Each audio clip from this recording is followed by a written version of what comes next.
Yes, guys, you know what time it is. It's your boy David at the Irish Hotspot, Ireland's #1 Spurs fan. And today we are bringing you the Tottenham fan show. So if any of you guys want to come on and have your say, simply click the link in the community section and come on and have your say.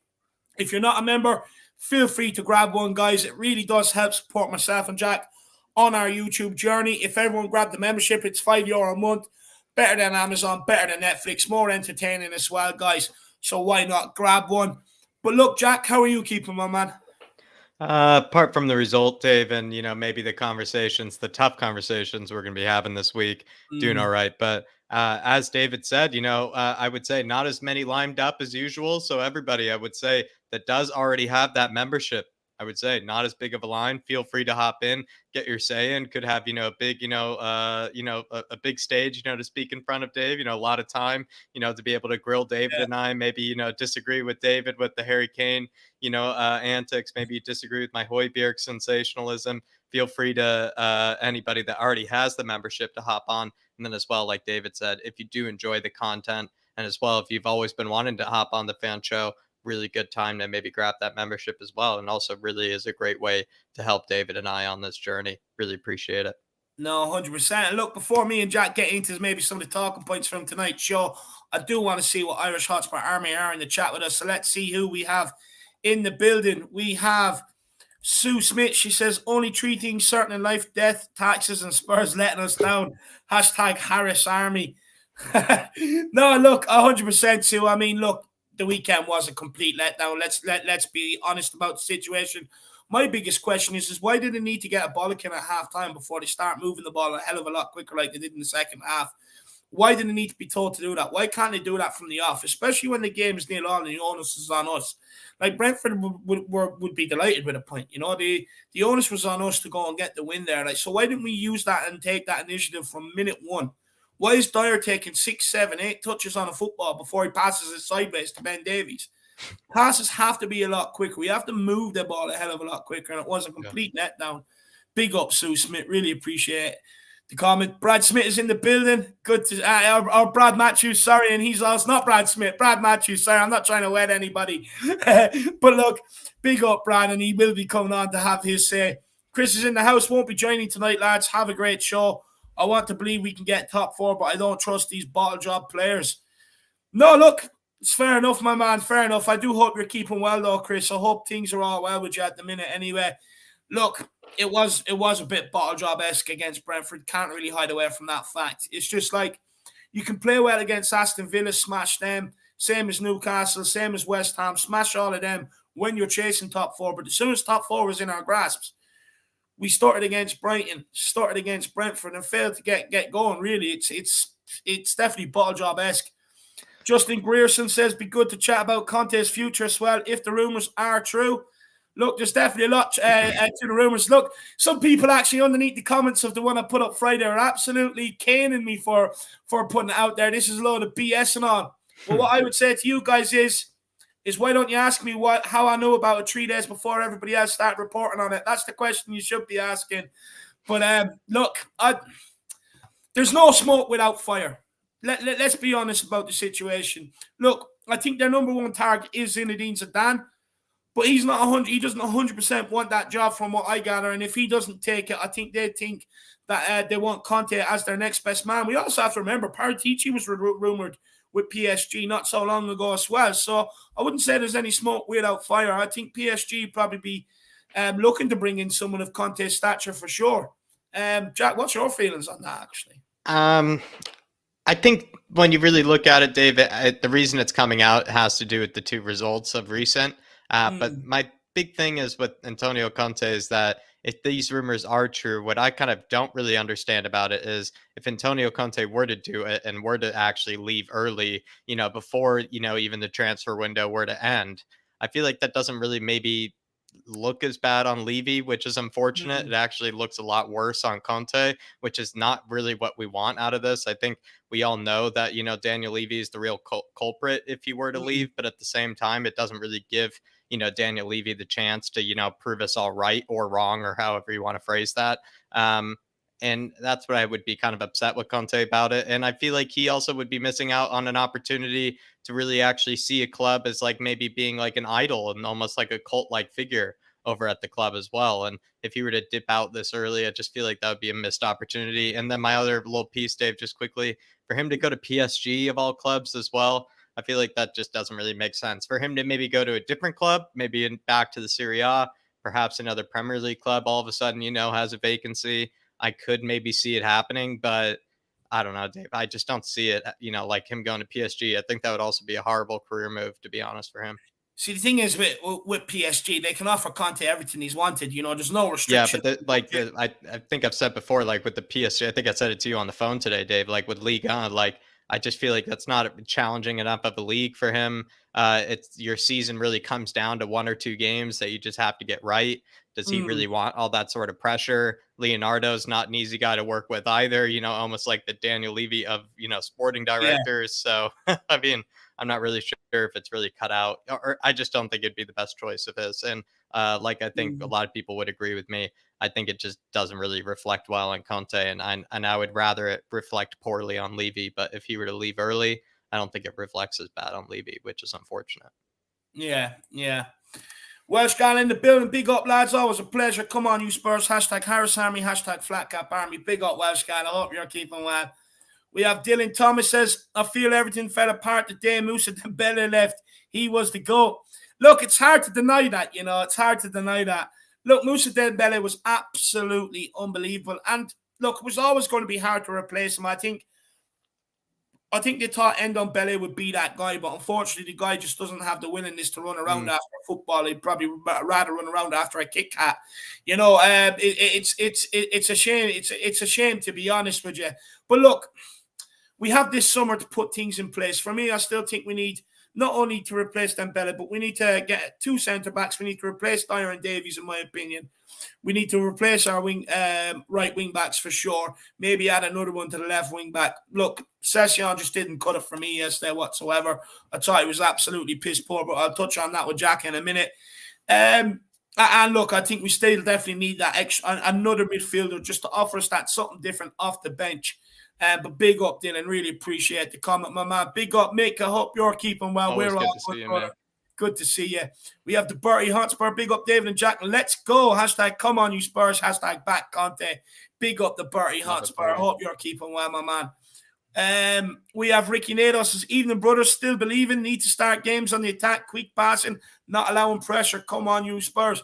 Do you know what? Look, I can understand sometimes in periods of games of our defense taking their time on the ball and taking some of them touches because they want to draw the opposition onto them and give them a false sense of security.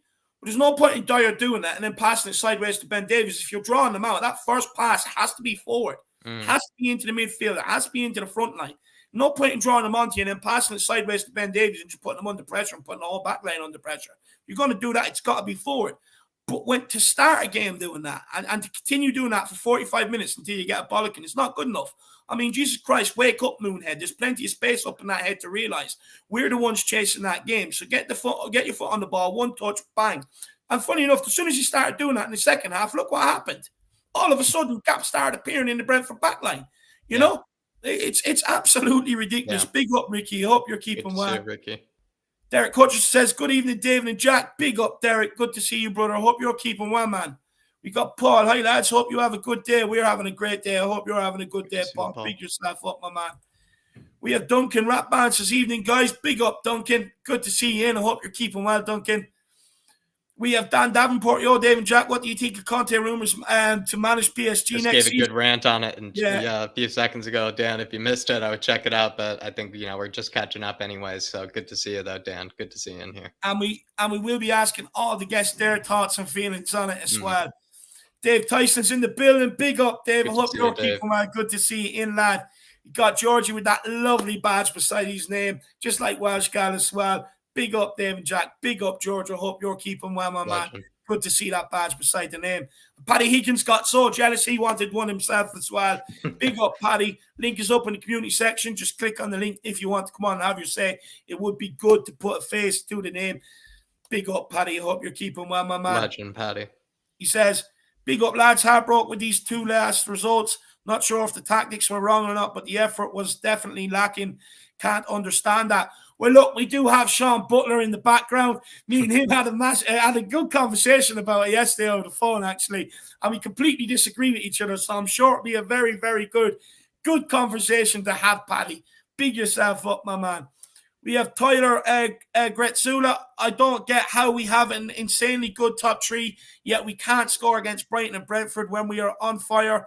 Like, how can we just become so stale so quick? It's embarrassing.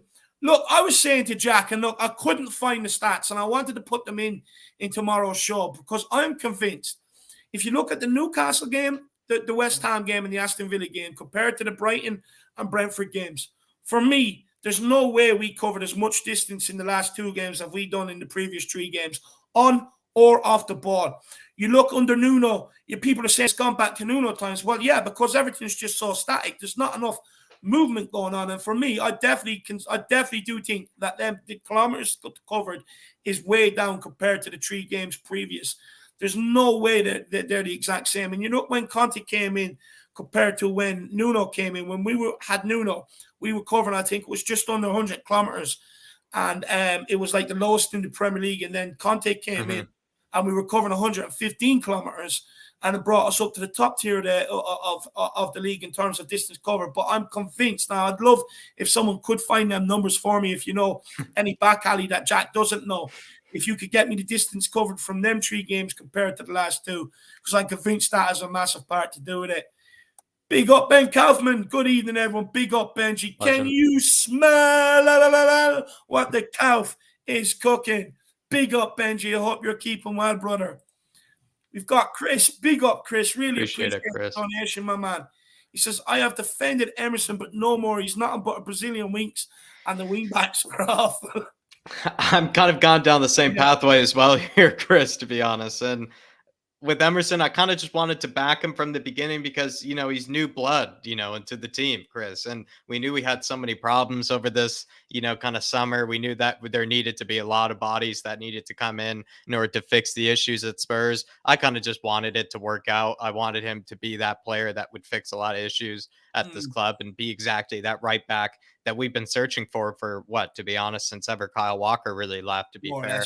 And, I guess he just is in that long list of ones that just haven't worked out. And I just wanted to back the new blood. But yeah, Chris, I'm disappointed.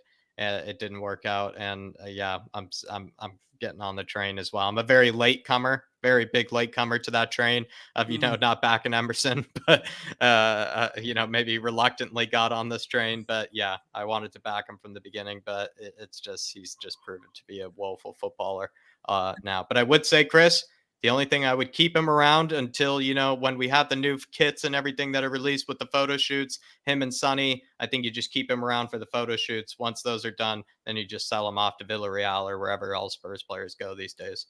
To be honest with you, look, I'd actually keep him around just for Newcastle, just so you can show Joe Linton how shit his haircut is and keep lining him up every single game. Have Joe Linton running around like, where did you get your haircut at 1 a.m. last night? Where's open? I couldn't get it done.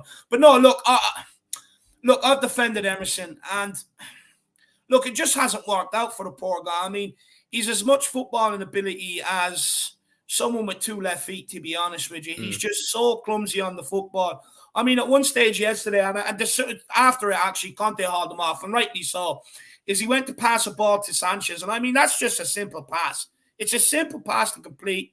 Just a little bit of whip on it, a little bit of pace straight to his feet. And I mean, the guy ended up putting it out over the far side of the pitch and get Brentford a throw in. And we're chasing him to try and get a goal here. I mean, just that sort of composure, it's just not good enough. As much composure as Jimmy Savile in a Barney suit at a kid's birthday party. You know what I mean? It's absolutely ridiculous. No composure whatsoever. It's just not good enough. And look, since started, he's gone out, and I never thought I'd say this, but Kulusevski cannot link up with him whatsoever. There's no 1-2s. There's no real sort of fluid movement because Emerson doesn't have it in him. I mean, at one stage, Kulusevski was 5 yards away from him, and he passed it to a Brentford player. I'm standing there pulling my hair out. I'm like, these are the basics of football. I mean, he's standing like practically in front of you. And if you can't do that, I mean, my God, look, defensively, he's all right, but Look, this guy was brought in to play a right back in a Nuno system. We cannot forget that. He is now being asked to transition to a right back. And he just doesn't have the footballing ability going forward, the poor guy. Decent defender, in my opinion. I think he's an okay defender, but going forward, he just doesn't have what we need for this Conte team. Look, he is 22. He still has time. Just remember, Kyle Walker was on loan at Aston Villa at 22. So he still has time. But I don't know if we're in the right phase at this moment in time to give people time. Or we're really not. We need players to come in, hit the ground running, and those who hit the ground running, build the team around them. And then when you bring in players, you can afford to give them time. I just don't know if we have the time to give them right now, Chris. But big up, my man. Really appreciate the support. Sean Butler says, evening, everybody. Nothing like Tottenham to deliver a constant stream of talking points, some good, some bad, never dull. Never, ever dull, my man. Never, ever dull. Look, supporting this club is one of the best things in the world to do, one of the hardest things in the world to do. I mean, me and Sean speak about this, but, your season starts from August and ends in May every single season. Most other clubs cannot say that. Half of them are on the beach in Spain, but my God, it's stressful. I mean, they get you so down that you just don't know where this club is going to go. All of a sudden, they pull you to top four and you're absolutely delirious. It's like you're on LSD or whatever, And then all of a sudden, you're looking at the fixtures like Brighton, Brentford, should be absolutely, stinging the bees and shooting down the seagulls. And I mean, we get 1 point from the 2 games, and then they put us back in this position where there's 5 games to go, and everyone's deflated again. I mean, it's just a piss take. Just a piss take. We need some consistency. My heart can't take it anymore, honestly. I'll have to get a pacemaker soon. William Kelly, good to see you. Big up, man. He says, he's not going to PSG. Poison chalice of a job. Conte is not going anywhere. Just the press with more lies. Don't believe them Spurs fans. Do you know what, William? Look, this story did come from Le Parisien.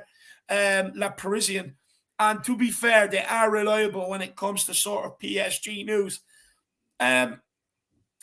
Look, like I said, there's no smoke without fire, in my opinion. I know Conte's camp has come out and denied that there's been contacts and stuff like that. But, at the end of the day, if Zidane doesn't get the job and PSG go all out for Conte, it'd be hard for him to resist. Look, there was rumours that Daniel Levy was on the phone to Pochettino and has been for the last few months. They have also been kind of quashed, but I believe I read a bit of news earlier on that Pochettino is open to the Tottenham job. So, I mean, the fact that there's a lot of talk about this, like I said, there's no smoke without fire. I think there's definitely some truth to it, to be honest with you. I definitely think in some regard, Conte's representatives have probably been approached just to suss out whether there's interest or not. I definitely think Spurs have covered their back and got in contact with Pochettino to suss out whether there's any interest in his return. Like I said, there's no smoke without fire on this one, to be honest with you, William. And look, I am slightly worried because he can, like I said, he can go to PSG and he can just demand, he can get everything he's always ever wanted. Is it a challenge in terms of French league? No. But at the end of the day, it's a big stepping stone for him for a year or two before he gets. Look, there's also apparently there'll be interest in him taking the Roma job if that comes available and stuff like that. So look, I wouldn't rule him out saying yes to that. To be honest with you, William, I really wouldn't. We're just gonna have to see how it unfolds. But big up, William. Really good to see you in, my man. Good to see you, Daniel William. Larson says hello, everyone. Hope you are all well. Big up, Daniel. We're all good, brother. We're all good. I hope you're keeping well, man. Go Getter One. It's good to see you in the building. I haven't seen you in a while. Says my guys. Big up, Go Getter. I hope you're keeping well. Good to see you in. Same as Jay Keaveney. Good to see you in as well. Bentancur and Højbjerg need another midfielder in the middle. They are being overrun. Do you know what? I was thinking about this last night, and it's like, I don't think Conte has been pushing for Skip to get back for no reason. I think he would like to have that option to go to a midfield tree, but just can't without Ollie Skip. Look, I don't want to hear about Harry Winks. I'm not going to entertain anyone talking to me about Harry Winks stepping into a midfield tree because we know exactly what's going to happen, where it's going to go. We're going to play. It's like playing with 10 men. It's like already going in with a man sent off. He is not the answer to be able to form a midfield tree. Lucas Moura, too erratic on the ball to be able to form a midfield tree. Kulusevski, look, maybe you could look at that. But I just think Conte would like that option, and that's why he's been calling for Skip to come back. That's why he's been hounding the medical department, hounding Skip. And I think he would like that option, and it just kind of, it's a damn indictment of Harry Winks, really, to be honest with you, that he just does not look. He can say in the press all he wants that he trusts Harry Winks, he can trust him. Absolute load of bullcrap. He's only saying that just in case we get an injury to a Højbjerg or a Bentancur, and he has to slot in beside one of them for a couple of games. Yeah. Because if it sits there in the press and goes, look, Harry Winks isn't good enough. He's shit at tackling. He's not proactive. He's reactive, and he doesn't give me enough in the passing department. If a time comes when he does have to rely on Harry Winks ain't going to give him a performance. He's just not going to do it. So, I mean, he can't even do it when managers comparing to Iniesta and Ronaldinho. You know what I mean? So he's definitely not going to do it if a manager criticizes him in the press. So, look, I just don't think the midfield tree is an option until Ollie Skip comes back. But big up, Jay. Fazrad versus big up, guys. Don't forget in Arteta, we trust we will finish fourth. Come on, you Spurs. I really hope so. It's getting nervous now, my man. It's getting nervy. King Huddle says, I don't believe that Conte would offer himself to PSG whilst we are in the top 4 race and before he sat down with Levy. It's BS or pro Woolwich journalists trying to get into our players' heads. I don't know. We'll see about that. We'll see about that, my man. Look, we'll just see how it unfolds, to be honest with you. But good to see you in King Huddle. Just make sure we're not missing anybody. Romero's Golden Cock, a.k.a. used to be Steve, big up. Says, I think 9 points from next 3 games. You heard it here first. This club's made me delusional. Look, I've said this all along. It would not surprise me if we go and beat Leicester and go and beat Liverpool. It really would not surprise me with this club and this team at the minute. Look, I actually believe, the likes of Leicester and Liverpool probably play at their hands. There's going to be a lot more space for us to play into. And it's not a game where Moonboots can take 6 touches on the ball either. So he will have to move the ball quickly. So it might actually play into our hands, Romero. We'll just have to see, my man. But big up. Good to see you in, brother. Good to see you in. We've got Liam in the house as well. Big up, Liam. And then we've got DJ. Okay, Conte has done well, but he's not the Messiah and doesn't change formation to suit guests. I'm actually bored of him. He's too stubborn to bring in Potter. He would do a job. I don't want to hear about Potter. I really do not want to hear about Potter, to be honest with you. He's not going to do any better than what Conte has done at this club. But we have to remember, whether we like it or not, take yourself out the immediate disappointment and the immediate reaction of what's going on over the last couple of games. When this guy came in, no one had us no one would even talk about Tottenham or put us in top 4 talks. The fact that we're here now kind of shows the job that he's done, to be honest with you. And everyone has their players in that starting 11 that they criticise. So if you take all them players that you don't like or you're criticising that starting 11, and then you understand how little he really actually does have to work with and how much of a good job he has done. But big up, DJ. I hope you're keeping well, my man. Then we have Sean Curran as well. Big up. Look, Young White. I would love to see the guy given a chance. But is that happening this late in the season? And dropping, because look, you're not going to drop Kane, you're not going to drop Son, so he'll probably end up dropping Kulusevski. Go with 5 games to go in the top 4 race. Is dropping Kulusevski, who's proven since he's come in February, for Young White, who's not proven in the Premier League, is that the right thing to be doing? I don't think so. And you wouldn't see a Jurgen Klopp or a Pep Guardiola do that either if in a run-in. Look, we'll wait and see. We'll wait and see what he does, if he has any answers, to be honest with you. But everybody, make sure you do smash that like button. It's a massive help with the YouTube algorithm and everything we do here, guys. Smash that subscribe button as well. Big push for 7K is on. And feel free to get your super chats in with your thoughts, with any questions you have for myself, for Jack, for the guest. Even if you disagree with us, do not be afraid to put them in. And we'll have a good chat on it. And they always lead to great talking points. And it's a great way to support us. And for those who do like Manscaped adverts, we do have an absolute cracker coming up for you in a little while. I just do want to talk to Jack briefly on maybe some of the things. I just want to quickly say, I think Donovan said in the back end that he might have to shoot off to work. Donovan, if I hear you're still there, did you want to quickly do that? I know, Dave, that we wanted to do that talk. Yeah. But maybe since Donovan can get in here. Okay. Is he there? Yeah. Donovan? Big up, my man. How are you keeping? You're on mute. Rookie. That's all right. What's going on, Donovan? Thanks a lot, guys. Yeah, I'm just getting ready to head off to work here. First day. Real excited. Oh, there we go. There we go. First day is so. I guess you're embarking on a new season then. We're finishing off the season here with Spurs. You're embarking on a new one. Not relegation, right? There you go. Man, what was that on the weekend? Oh my goodness. I was Tell me about it. What was probably the biggest standout? Maybe what was the biggest grievance you had? What was the thing that really has just been bothering you maybe the most about maybe even either of the performances? You could even group those two performances because the games were so similar. Well, yeah, well said. Like I'm caught in between like the mindset of like, hey, these kind of games never play into our favor. The low block teams that sit back, they're gonna rely on us to go and attack them and really bring the game to them and dictate the tempo. Because at the end of it, we don't have players that can go in and do that other than Kane, Son, and arguably maybe Romero. So when we have these mid-table players that are expected to dictate levels at a top four level, I mean, you're going to get caught out. Like 7 out of 9 games with that low expected goal was not sustainable by any stretch of the imagination. So I do believe that Liverpool and Leicester are going to play into our hands. Like you said, they're going to come out and they're going to press us and give us what we need. But it's against these low block sides that we really need to grind out those results. And I guess the only positive I can take is that it wasn't a loss. We did get a share of the points. So come end of the season, hopefully that extra point will be right up there and where we need it to be.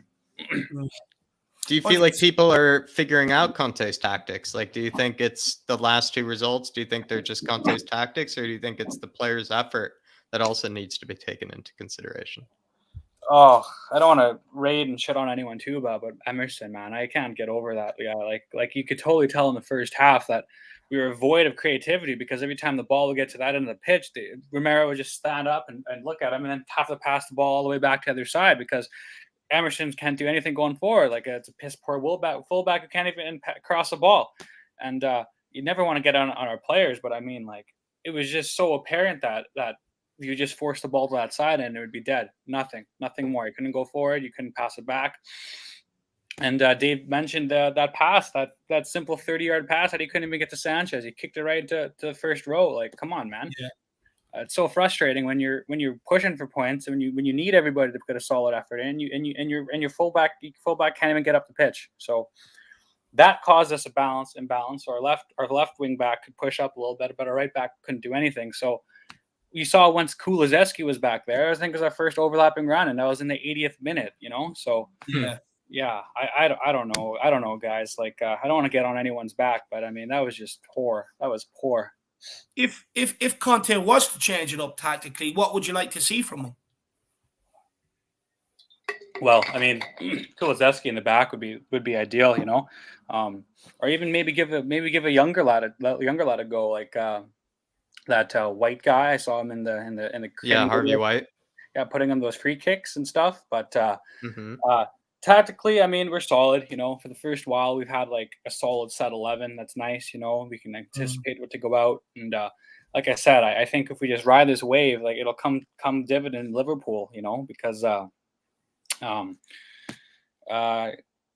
come at us and they'll open up. And Matic and Van Dijk, they're not the paciest people in the world. They're not slouches, but I mean they're not gonna offer the same coverages as some pacier defenders, and there's space in behind that we can get at, and I'm hoping that Son will rise to the occasion and Kulu can cut in on his left foot, that ginger from Sweden, and we can have some magic work there, But against these lower block sides, man, we need a playmaker, someone in there. We need to really reshuffle this squad because otherwise, teams have figured us out. Just mark Kane and sit low, and then will trouble us. So we gotta think outside the box.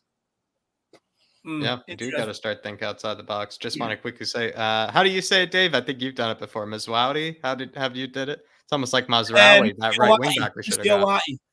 Mizraoui. Is that what you said? Mizraoui. I mean, great name. And I would say it almost sounds like that right wing back we should have got, Dave, maybe from Ajax, to fix this Emerson problem. And then he also says, bring it, boys. Nice badge there. Big up, my man. Good to see you here. Man. It's great to see the badge beside your name. Everyone should have that badge beside their name. It's only €5, man. Come on, guys. Come on, man. Really look, appreciate Donovan, it, and hop on as well if you can. yeah, do. The link is up in the community section for any members that do want to come on and have their say. Donovan, look, Session was given his chance. He was preferred ahead of Reguilon. And look, he actually was in some decent positions down that left-hand side. But he done absolutely nothing with the ball every time he got it. Do you want to see Session be given the game against Leicester, or would you rather Reguilon come back in? Oh, I think you're picking between the lesser two evils there, like he gets in a position to get the cross, and then he'll take that extra touch, or he'll cut it back this way, and all the momentum's gone. I mean, I feel for Cess. He was on a solid run there, and then he got injured, right? And now it's regaining that form again. But you have to ask yourself, like, is he that player? Like Poch brought him in, and then he was a more of an attacking role, and you don't want to be fitting square pegs in round holes here when you have the defender. And when we're a top 4 club and we have that stadium budget and everything, we need to be using that. We need to be flexing our financial fair play, and where do you come from? Fulham? Right? So like we have to be asking ourselves, is that good enough? Like, is that good enough going forward? And for the rest of the games, yeah, maybe he's given more than Reguilon does, and we can keep him going forward, but keep his confidence up.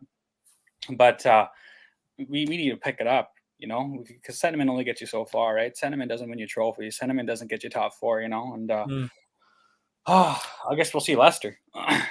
Yeah, look, we'll have to wait for Leicester. And look, what's your feelings on these latest rumours of Conte to PSG and potentially a Poch return? Yeah, right. I got a bit of that before I hit the sack last night, and yeah, I don't know. I don't think it's true. I heard Ali Gold get on his podcast, and he was all like, You're right. if anything, it could just be like a bargaining chip, like I need some backing, and hey, if you don't back me, like I'm out the door, like I'm not gonna sit around here while I ask for Bastoni and you give me Joe Rodon, like come on, man, right? So we have to really assert our dominance here in this transfer market and give him the assurances he needs, because love the man all you want, he's magic, Mauricio Pochettino, that's a step backwards, like he's won it in the French league, but I mean, like Jose Mourinho could win in the French league, so like we couldn't get out of the Champions League, he couldn't advance that stage. So not to crap on any Poch supporters, because I love the man himself and what he did to our club, but that's just a step backwards, and that's what you can't be taking. We have a serial winner, we have a proven Premier League winner, and we have a person that historically at every club he's been at, they're still winning. Inter are still in a champion in a Premier League, in an Italian league title fight, and he's gone, and that was half a season ago. He builds our club and he gets the players he wants and everything. He'll do something good with us too. So I don't understand the Conte out, the Conte reservations, the Conte this, the Conte that. Like, give the man a preseason, give the man a chance, Yeah, I think it goes. I think you're absolutely right. I think it goes both ways. I think Spurs need to give the guy a chance. Or Spurs fans need to give the guy a chance. Need to allow him to just do his work, especially when he gets the players. Then we can really see whether the tactics are good enough or not. And honestly, I think the same thing goes for the media. I think the media need to honestly relax a little bit. Seems like they've gotten a bit impatient and honestly a bit jealous even to a degree. With Antonio Conte being at the helm, where anytime anything goes wrong, they're just so quick to get on, any sort of reports that Conte's unsettled, Conte's unhappy. And I don't know, we've been here before, though. We've been here before. It's got to be the Tottenham curse, like something goes wrong. Like, wasn't it a while back, there was like a fire in the kitchen and they're like, the stadium's burning down or something crazy. Like, I mean, they make mountains out of molehills with us, right? So it's just part of being a Tottenham supporter, they want to kick you down and kick you when you're down, and it won't give it to you when you're winning, So I mean, that's we use that as motivation, so you push forward through that. But no, I think Conte is staying. There's no way he takes it and leaves before his first ever preseason, his first ever transfer window, before he gets his say, So yeah, I hope so. I really do, because I think he's the right man, to be able to put the foundations in place for us to help us transition us into where we are now towards like a top European powerhouse. I think he's the right man to be able to put in them foundations, and I think between him and Paratici, they'll also be able to bring the big names to Tottenham Hotspur, where we've seen where others have failed. But look, Donovan, we'll have one more question for you, and then we'll let you go on your way to work because we don't want you to be late, my man. Yeah, what time is it? Yeah, we're getting there. Can we get top 4 still? Yeah, because we're going to win that North London derby. Yeah. Oh yeah. You know, they're going to come to our stadium, and like we haven't forgiven that coward for running away, you know, with his tail up. Like, that's ridiculous. I want to hear that stadium bumping.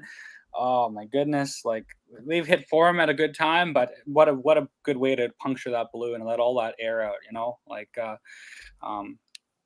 they do play into our hands. I was watching actually both their games, Chelsea and United, and they do like to do that thing where they play onto you, you know, they play real sloppy. Well, they played good at the time, but hopefully against us they'll play sloppy out the back. Start off with Ramsdale, and then they'll kick it over to Tavares, and they'll dink it around, they'll push onto you. But they haven't come against Højbjerg, and they haven't come against Romero, and a couple quick spins by Bentancur, and we're in. And oh, that Aarons Ramsdale, man, what a punchable face, man. I don't like that guy at all, you know. And I really hope he has a calamity, because he sits there on his 18-yard box with the ball, and he does like 3 or 4 touches back and forth trying to play it out. And you know what? There's 60,000 of White Hart Lane's best, North London's best, chirping him. You know, like, hopefully that gets to him. He's a Premiership relegation keeper. He's not a top 4 keeper. We're gonna expose that. So yeah, top 4 is on. I reckon we can go to Anfield and do something too. Maybe I'll eat my words, maybe not, but they play right into our hands. I hate Liverpool. Be nice to grab maybe 4 points, you know, in the next 2 games, you know, with Leicester and, you know, at Liverpool. And if we were to be able to pull off, I would say, a result with Liverpool again, and that would just be a draw for me. That would be kind of nice to see that we could pull, you know, good results against Man City as well as Liverpool, you know, in the same season. It shows that we can, you know, compete with the big dogs. It's just maybe when it comes to these teams like Brentford, we just really seem to struggle. Oh yeah.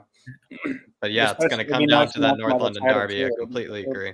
Yeah, it'd be nice to knock him out of the title too, because just for that personal accolation too, something also the boys can play for. But no, I best be off in 15 minutes. I gotta run out. So thanks for letting me get on, guys. Thanks, Sean. No problem, Donovan. Way to set the tone. I'll watch the stream back. All right, guys, have a good one. Appreciate you, Donovan. Well done, my man. Big up, brother. Have a good day at work. But there you have it, guys. That's Donovan. Big up, Donovan. Everyone wish him a good first day at work. We have the bottom two. It says, when Conte started at Chelsea, he played with a 4-1-4-1. After a couple of defeats, he moved to a 3-4-2-1. In his second season, he at times played with a 3-5-1-1. Why do you think he's unable to do it now? We just don't have the players to be able to maneuver or manipulate all these formations, to be honest with you. Look, you're looking at it. The guy's working, I say, with 12 players. But then even within that 12 players, there's still players there that you look at. I mean, look, he cannot go to a 4 at the back purely because Davies and Dyer were exposed in the 4 at the back last season, whether Davies played left back or the left of the two in the centre backs. He was exposed. Same as Eric Dyer. Let's not have short-term memory here. People out there, not you, the bottom do, but everyone out there, just last season they were exposed so badly in that back 4. We were screaming out to get centre backs last summer. We ended up bringing in Joe Rodon. So we're playing a tree to make up for their weaknesses, to make us stronger as a unit. Now, the reason why we can't go a 3 in midfield is, look, I'm not even just Harry Winks. He is not good enough to play a 3 in midfield, and Ollie Skip is injured. And we have a lot of forward players, so it makes sense to keep the 3 forward players that we have on the pitch because goals is our problem.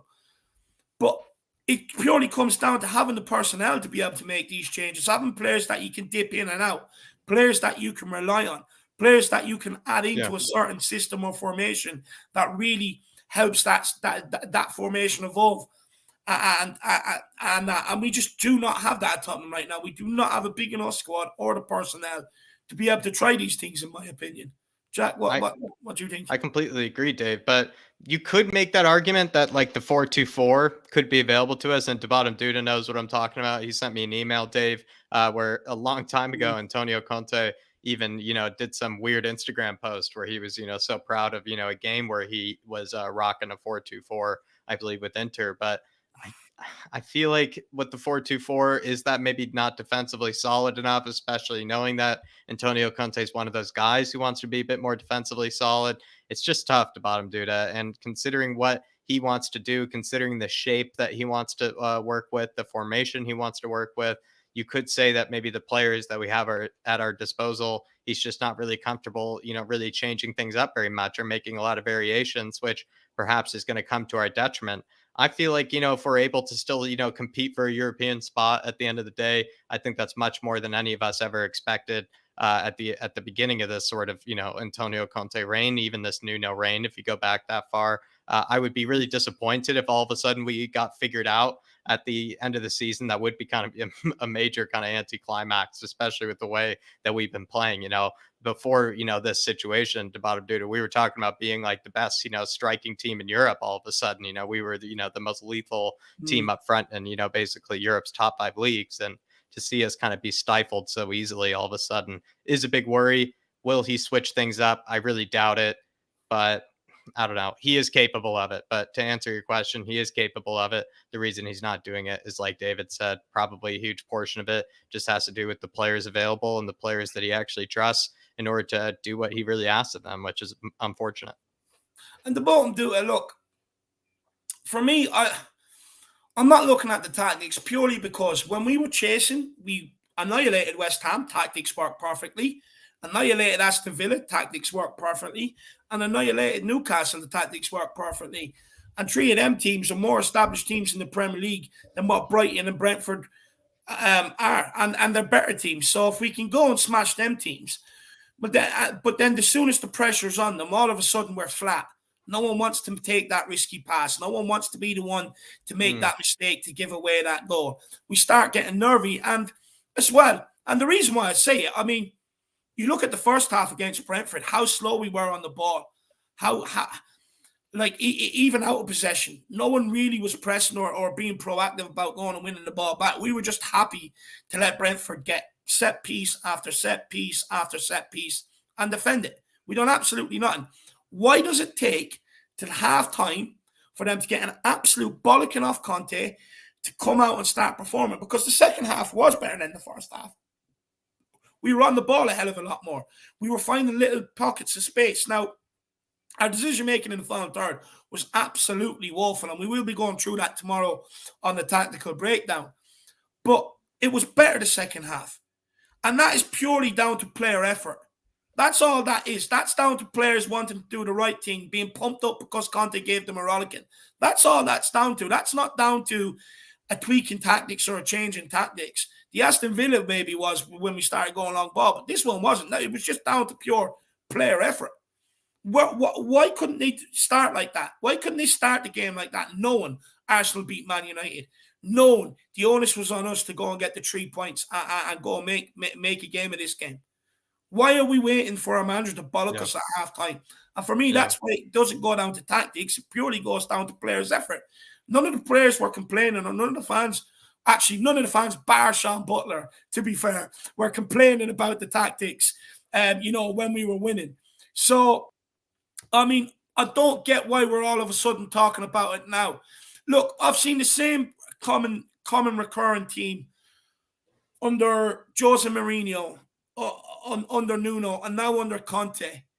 Why is it at Tottenham we're always asking the manager to change up the tactics from game to game or try something different? When are we just going to sit here and question the players? How can you go from the performances from West Ham, Aston Villa to Newcastle to the performances over the last 2 games?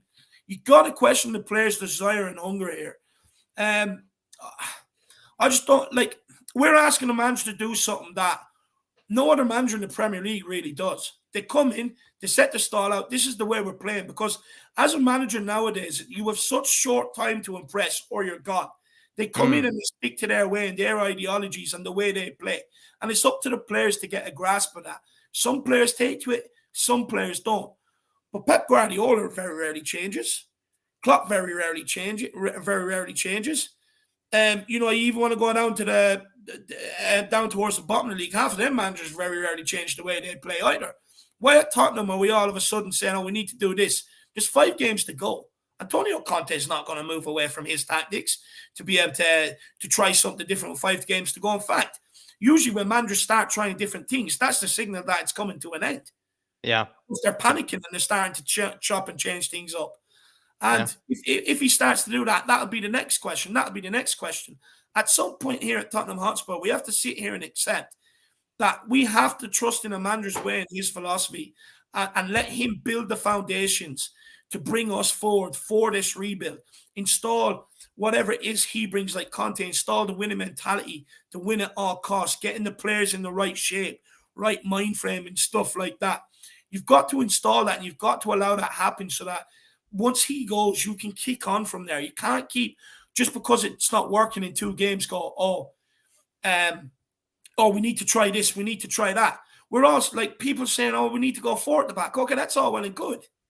But let's not forget the pain that Dyer and Davies caused us in a forward at the back last season.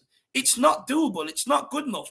The proof is in the pudding. The example has been there the last couple of years when we played the back 4. They are not good enough. That's why we play a back 3. We have to get to grips and understand all of this. It's all well and good calling for a back 4. But in hindsight, we know that back 4 doesn't work. So why are we sitting here calling for it when it's going to be formed with some of the players that it just has not worked with in the past? I do not get it. But big up the bottom do it. And look, I'm sure Sean will be on to challenge absolutely everything I have just said as well. Absolutely everything. And he's in with the follow-up to, I think, that great rant, Dave, and, that great talk point. And just, again, another really generous one as well to bottom Duda. Top man, saying Conte has always played with strong strikers who were good with their backs to the goal. Costa, Lukaku, and that brought him success. Thoughts? Just thinking out loud here, and that's not against Kane. That's probably a fair point there, that maybe he's been dealing with more physical strikers, of late. I think even during his days at Juventus, I'm trying to remember, I think he had Carlos Tevez, at Juventus, who's of course is a very physical striker as well. I feel like Harry Kane is fully capable of being, that guy that's, good with his back to goal. I mean, he's been spinning people like a washing machine for some time, the way that he picks up the ball. But maybe there is some sort of difference between kind of the brutality that you would say that players like Costa and Lukaku probably bring. But he's had success with a ton of strikers. Jose Mourinho's had success with a ton of strikers. I have no worry that, Antonio Conte isn't, is maybe not getting the best out of Harry Kane, or maybe there's something going wrong there.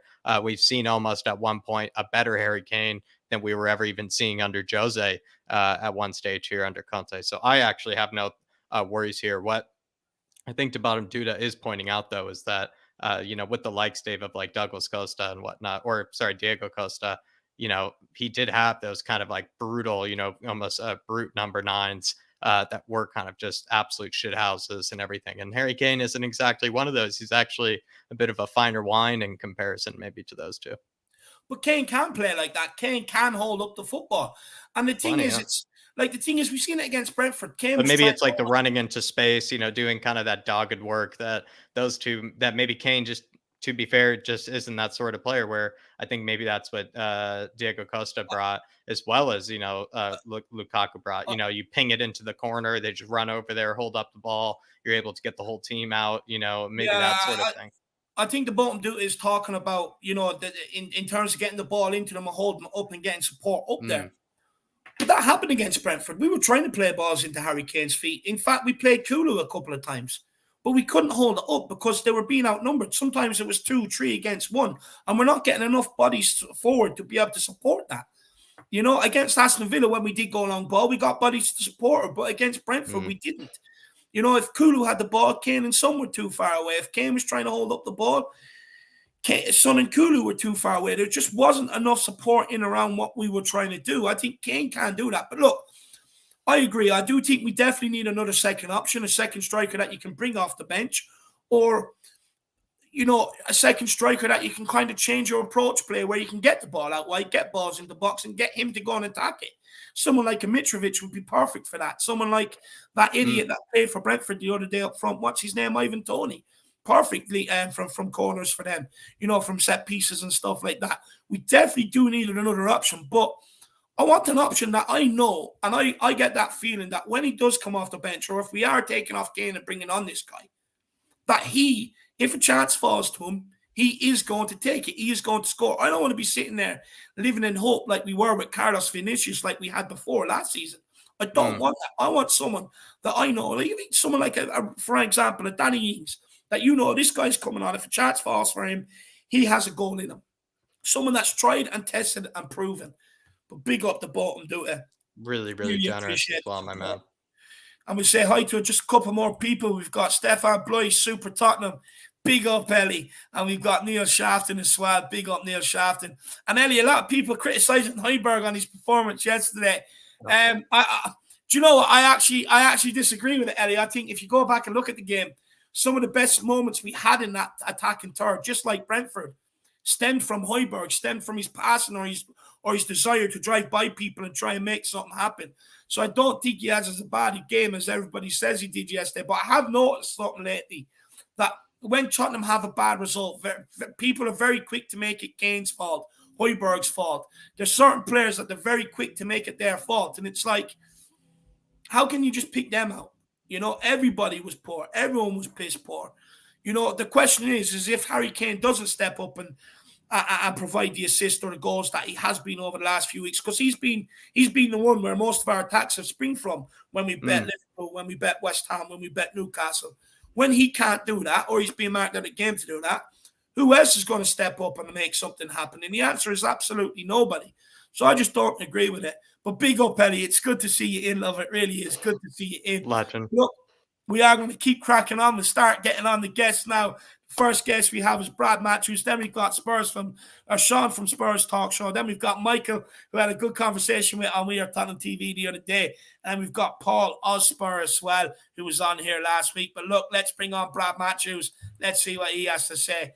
Brad, how are you keeping, my man? I'm good. I'm good. Not sure football wise, but everything else wise, yes, I'm good. Yes. Well, look, Brad, everything apart from the football itself is good. That's good to hear. Yeah, Brad. yeah. Which obviously takes up a lot of my emotional energy and that. Yeah.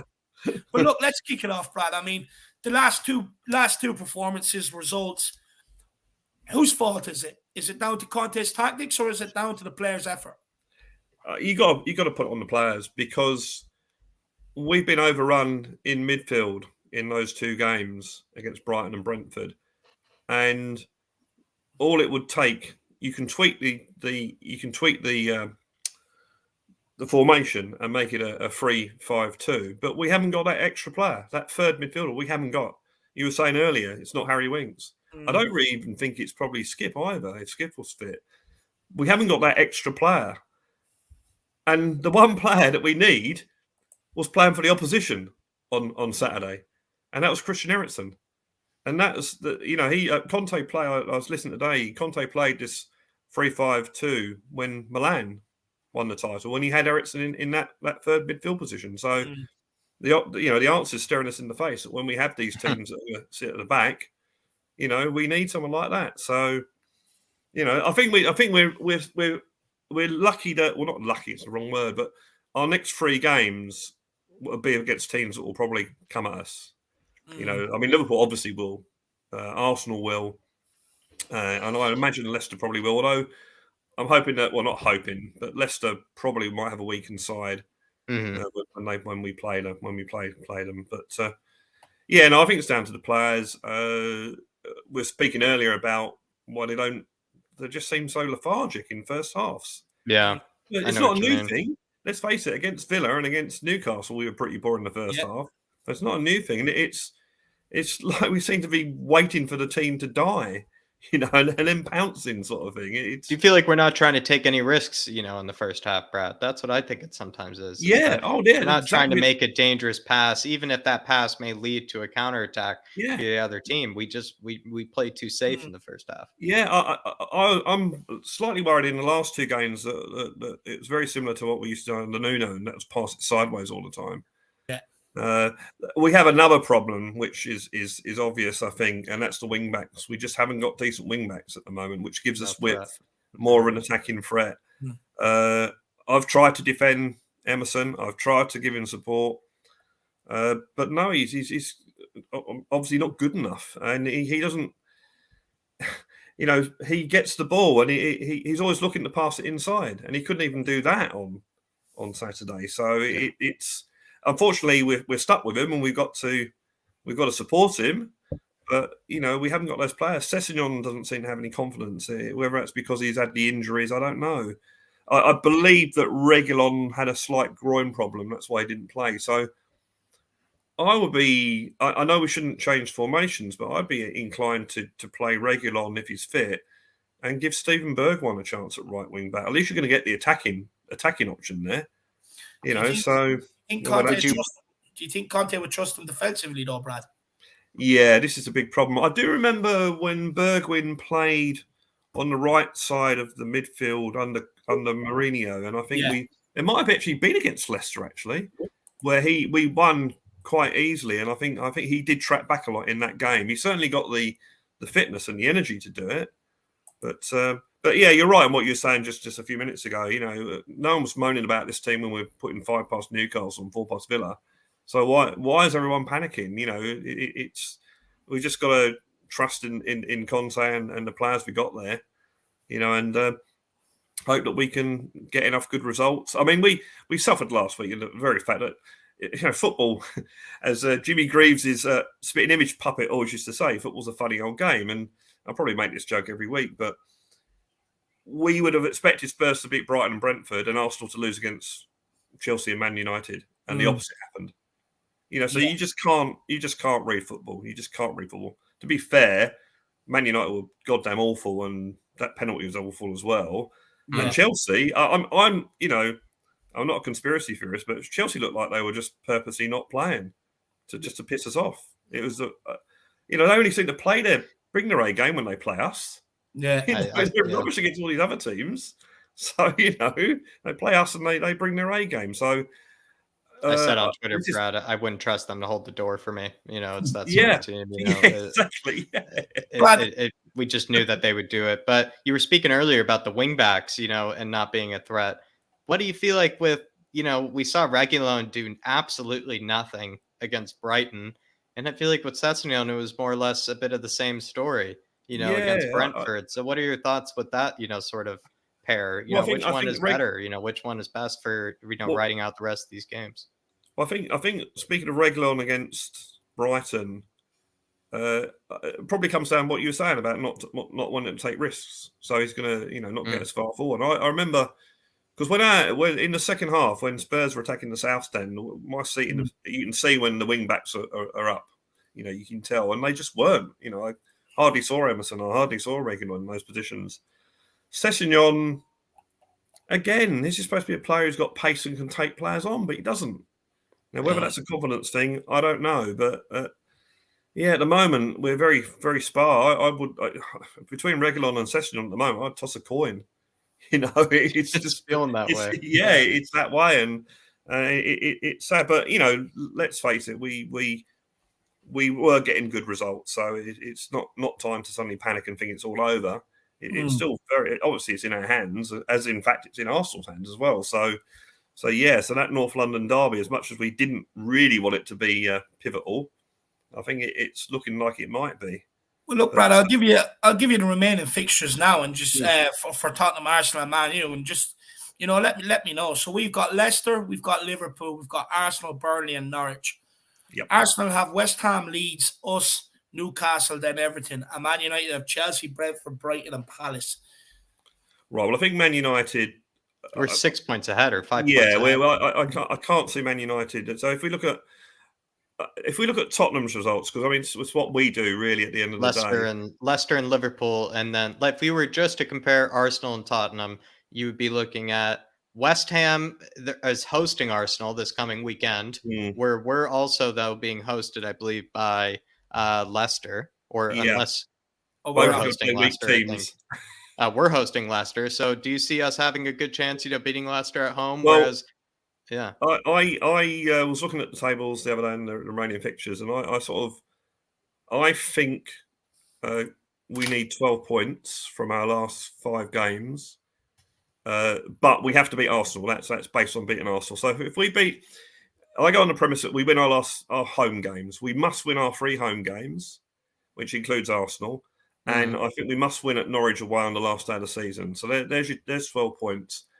And that takes into account that we won't get anything at Liverpool. So anything we get at Liverpool is a bonus. With those 12 points, that means Arsenal, because of the goal difference, and providing that the goal difference doesn't quickly change, which I don't think it will, Arsenal would have to win 4 out of 4 to beat us. And I think they'll beat West Ham, because I don't think West Ham will turn up. One, because they've got the Europa League game. 2, Craig Dawson is suspended. And 3, they'll do it just to piss off Tottenham. Like Chelsea similar did. Chelsea. So I think I'll give that. But Leeds drew tonight, so they're not out of the relegation battle. Everton are in massive trouble. Burnley are in massive trouble. Arsenal have got to play Leeds and Everton. Now, Everton against Liverpool for about the first 60 minutes actually really frustrated them. So you'd like to think that they could do the same at Arsenal in the last game of the season if it means, if they need a point to survive or whatever it means. Leeds also, Newcastle at home, I feel like if Newcastle were away, I feel like the fact that they have to go to Newcastle, you could see them, the fans, they want, last game of the season, more or less, second to last game of the season, they'll want to see a win, there maybe in that regard. You could see that being tough for them. So I think which team is more likely to win the next 4 out of 5? Which team? I'd more than likely to think that Arsenal will struggle at Newcastle and in their home games rather than the West Ham game. To be honest, in our 4 games, Leicester, dependently, we've got to hope that they get a decent result this week in the first game. So that they've still got a tough game to get through. So we want them. I think they're away, aren't they? So we want them to maybe get a draw or something. So they need to win in their game. Vardy's just come back from injury, and as everyone knows, he's so important to that team. So there's a possibility that he might not play against Tottenham. So I'm only speculation. I don't have a prior knowledge. So Leicester in front of a home crowd. The fact that we haven't had a shot on target in the last 2 games. The fact that Kane hasn't scored in 4 or 5 or whatever it is. I think we have to be confident about beating Leicester. Arsenal, well, that's just not negotiable. We have to beat Arsenal at home. We just have to beat them. And that's a game we can't afford to start slowly in that game. We've got to really go for it. But then again, the crowd have got to play their part. We've got to make it really, really hostile. The guy that was in front of me that moaned about me being too loud, and I haven't seen him since, by the way. Well, he's lucky that he's not. If he's there for the Arsenal game, he's going to have to wear a lot of earmuffs. That's all I can say.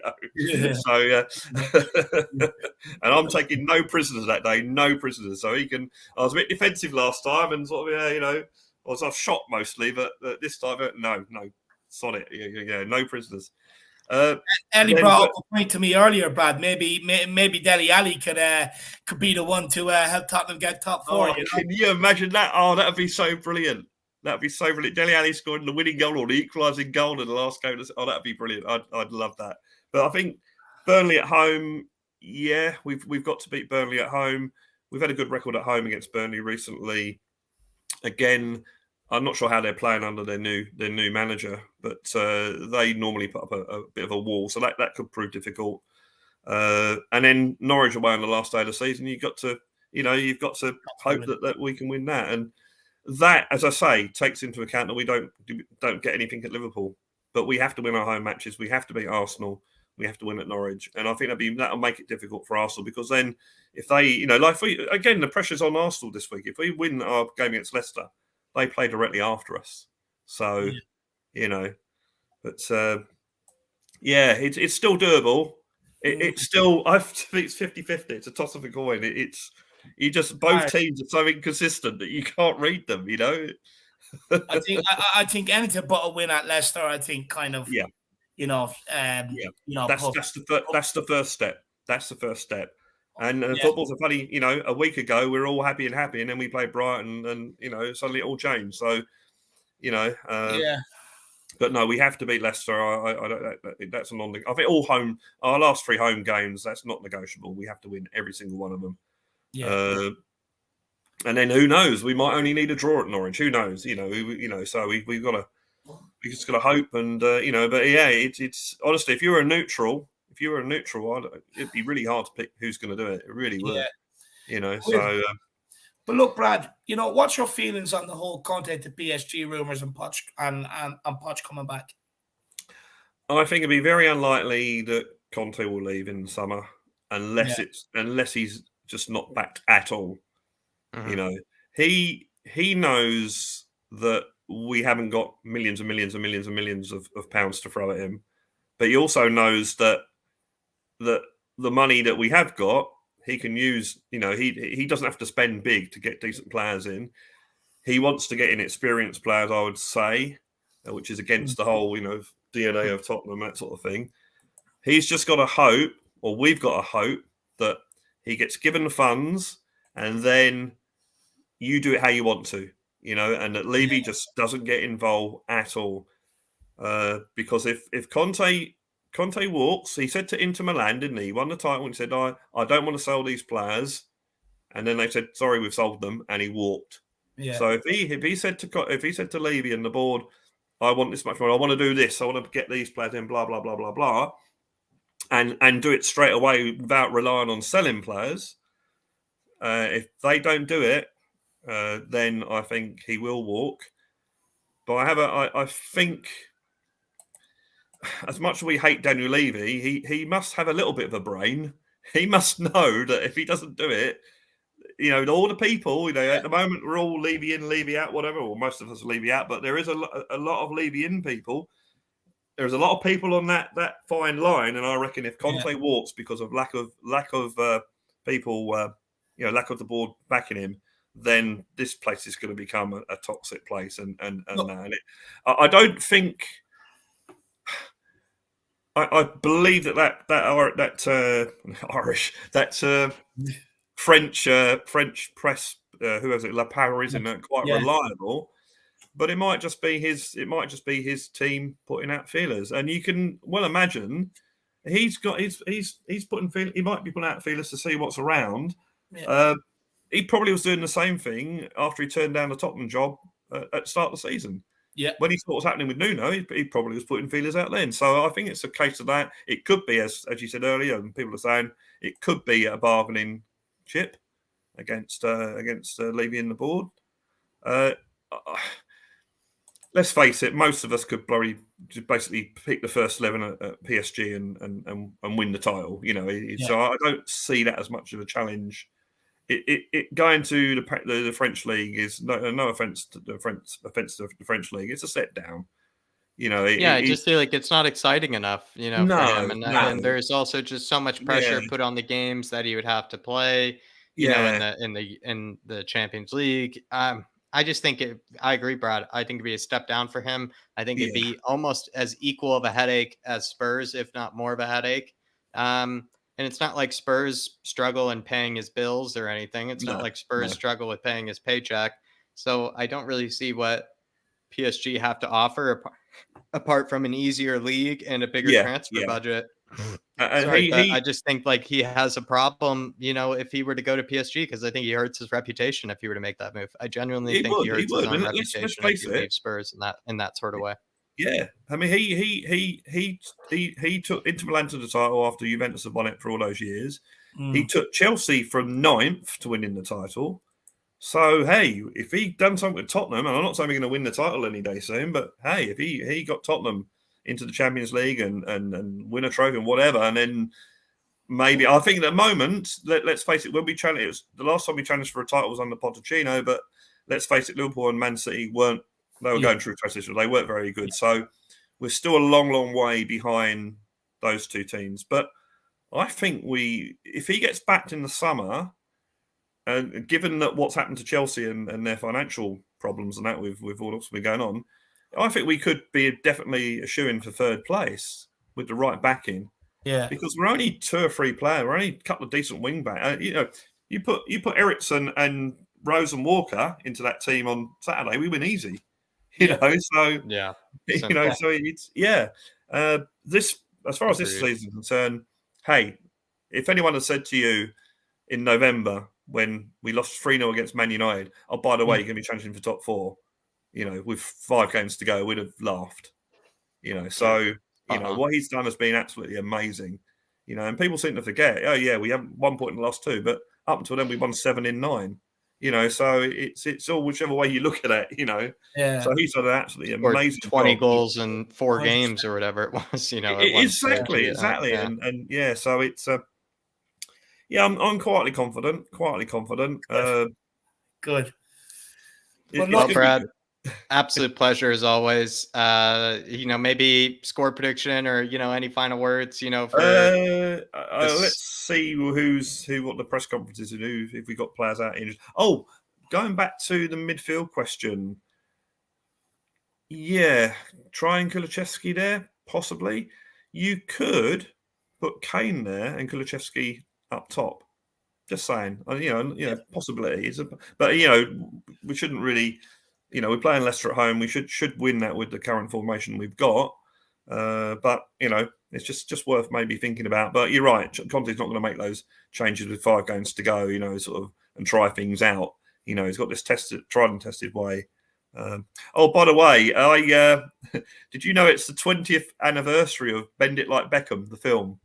I've seen something like that. Yeah. And I actually watched it last night. It's the first time I've ever seen it. Wow, it's actually a good movie, lads. Yeah, it was good. I didn't realise it's all shot around where I live. It's all shot around Hounslow and Heathrow, which is not that far from me. And a little bit of trivia for you guys and everyone in the chat. Right at the end of the film, they're in the airport and Posh and Beck, are there walking past. It's obviously lookalikes. It's not really them. Yeah. Well, the girl or lady that played Posh Becks, I've met her. I went to a quiz show to audition for a quiz show, and she was there, and we're chatting away. I said, "What do you do for a living?" She's, "Oh, I'm a Posh Becks tribute sort of thing." Yeah, so that's what her job was. That she basically gets, and she has to look at the hairstyles. Probably not so much now because they're not in the line anymore. But she had to look at the hairstyles, and as soon as Posh had her hair done, she'd have to have it cut the same way. So yeah, and she did look. I used to have a magazine with her on the cover, but she did definitely look like her. So yeah. I thought for a minute you were going to say you brought her home and ruffled up her hair, but I wish. We'll let you go, my man. Really appreciate you coming on. Pleasure as always. Brought up some great points, and look, maybe it's something we could do is maybe think about dropping Kane back and putting Kulusevski up there. But look, Brad, we'll see you again soon. And cheers, guys. Don't forget to like and subscribe to putting the wrong way that way. And everyone else in the chat, nice to see you. And hello to everyone in the chat. And have a great week. And I shall speak to you shortly, soon. Come on, you Spurs. Come on, you Spurs. Big up, Brad. Big up, Brad. Everyone, that's Brad Matthews. Give him a lot of love in the comments. Everybody give him the love. He's here without fail every single week, and he's a great guest. Great guest. But look, we are going to keep moving because I know this next guy is going to trigger the absolute living crap out of me. He is Sean. No, I know he is because we had a long conversation on the phone yesterday. So I know he's going to trigger me. But first, we'll take this from John Stokes, and then I do need to run to the toilet before Sean gets on. But John Stokes says, keep Conte at all costs. Poch is proven he's a no-go. Poch is a proven no-go manager. Had 5 years of nothing. Conte is our only hope with backing from Levy. And as for all the Poch lovers, he had all those top stars at PSG and achieved nothing. Wow. Look, damn it, indictment. Love it, John. Love it, John. Speak with your chest, John. I love it. I actually think John has a good point here. I disagree that we had him for 5 years of nothing. Look, getting to all those League Cup semi-finals, FA Cup semi-finals, League Cup final, Champions League final, couple of league title chases and stuff. That's not nothing to be sniffed at, especially where we've been the last couple of years in terms of Europa Conference League and stuff. That's not nothing to be sniffed at, John. I don't think you meant it like that anyway, but if you did, I disagree with that. But where I do think you have a very good point is, look, when Pochettino was at Tottenham, he had like Harry Kane, son, Eriksen, people like that, Walker, Rose and all, who were looking to make an imprint into the game, looking to build their career. And they'd done exactly everything this guy told them to do. Now, with Conte at Tottenham, he had certain training targets you had to meet during the week. And if you did not meet them standards, you weren't in contention for selection on the weekend. Now, obviously, since he's gone, that's gone out the window because Ndombele was getting selected, and there's no way he was meeting any fitness targets whatsoever. But the whole point is that he had young players who were willing to do everything he said to be able to try and make a name in the game. Now, going to PSG was something completely different. And I had my reservations of him going to PSG purely because I know what he had in place at Tottenham. And there's no way he was going to be able to implement that to the big stars like Neymar and Mbappe and Verratti and people like that, where you have to meet all these targets so that you can be in selection for the weekend. You look at that PSG team compared to the Tottenham team. The reason why Pochettino had them targets during the week is because he wanted his players super fit. And when they were super fit, look how good we were. Compared to that PSG team, they don't look anywhere near as fit as the Tottenham team that Poch had at Tottenham. Them superstars Pochettino is going to be one of these managers, in my opinion, who is always going to be better with players that are young and hungry rather than going in and managing a team of superstars. That is just my opinion.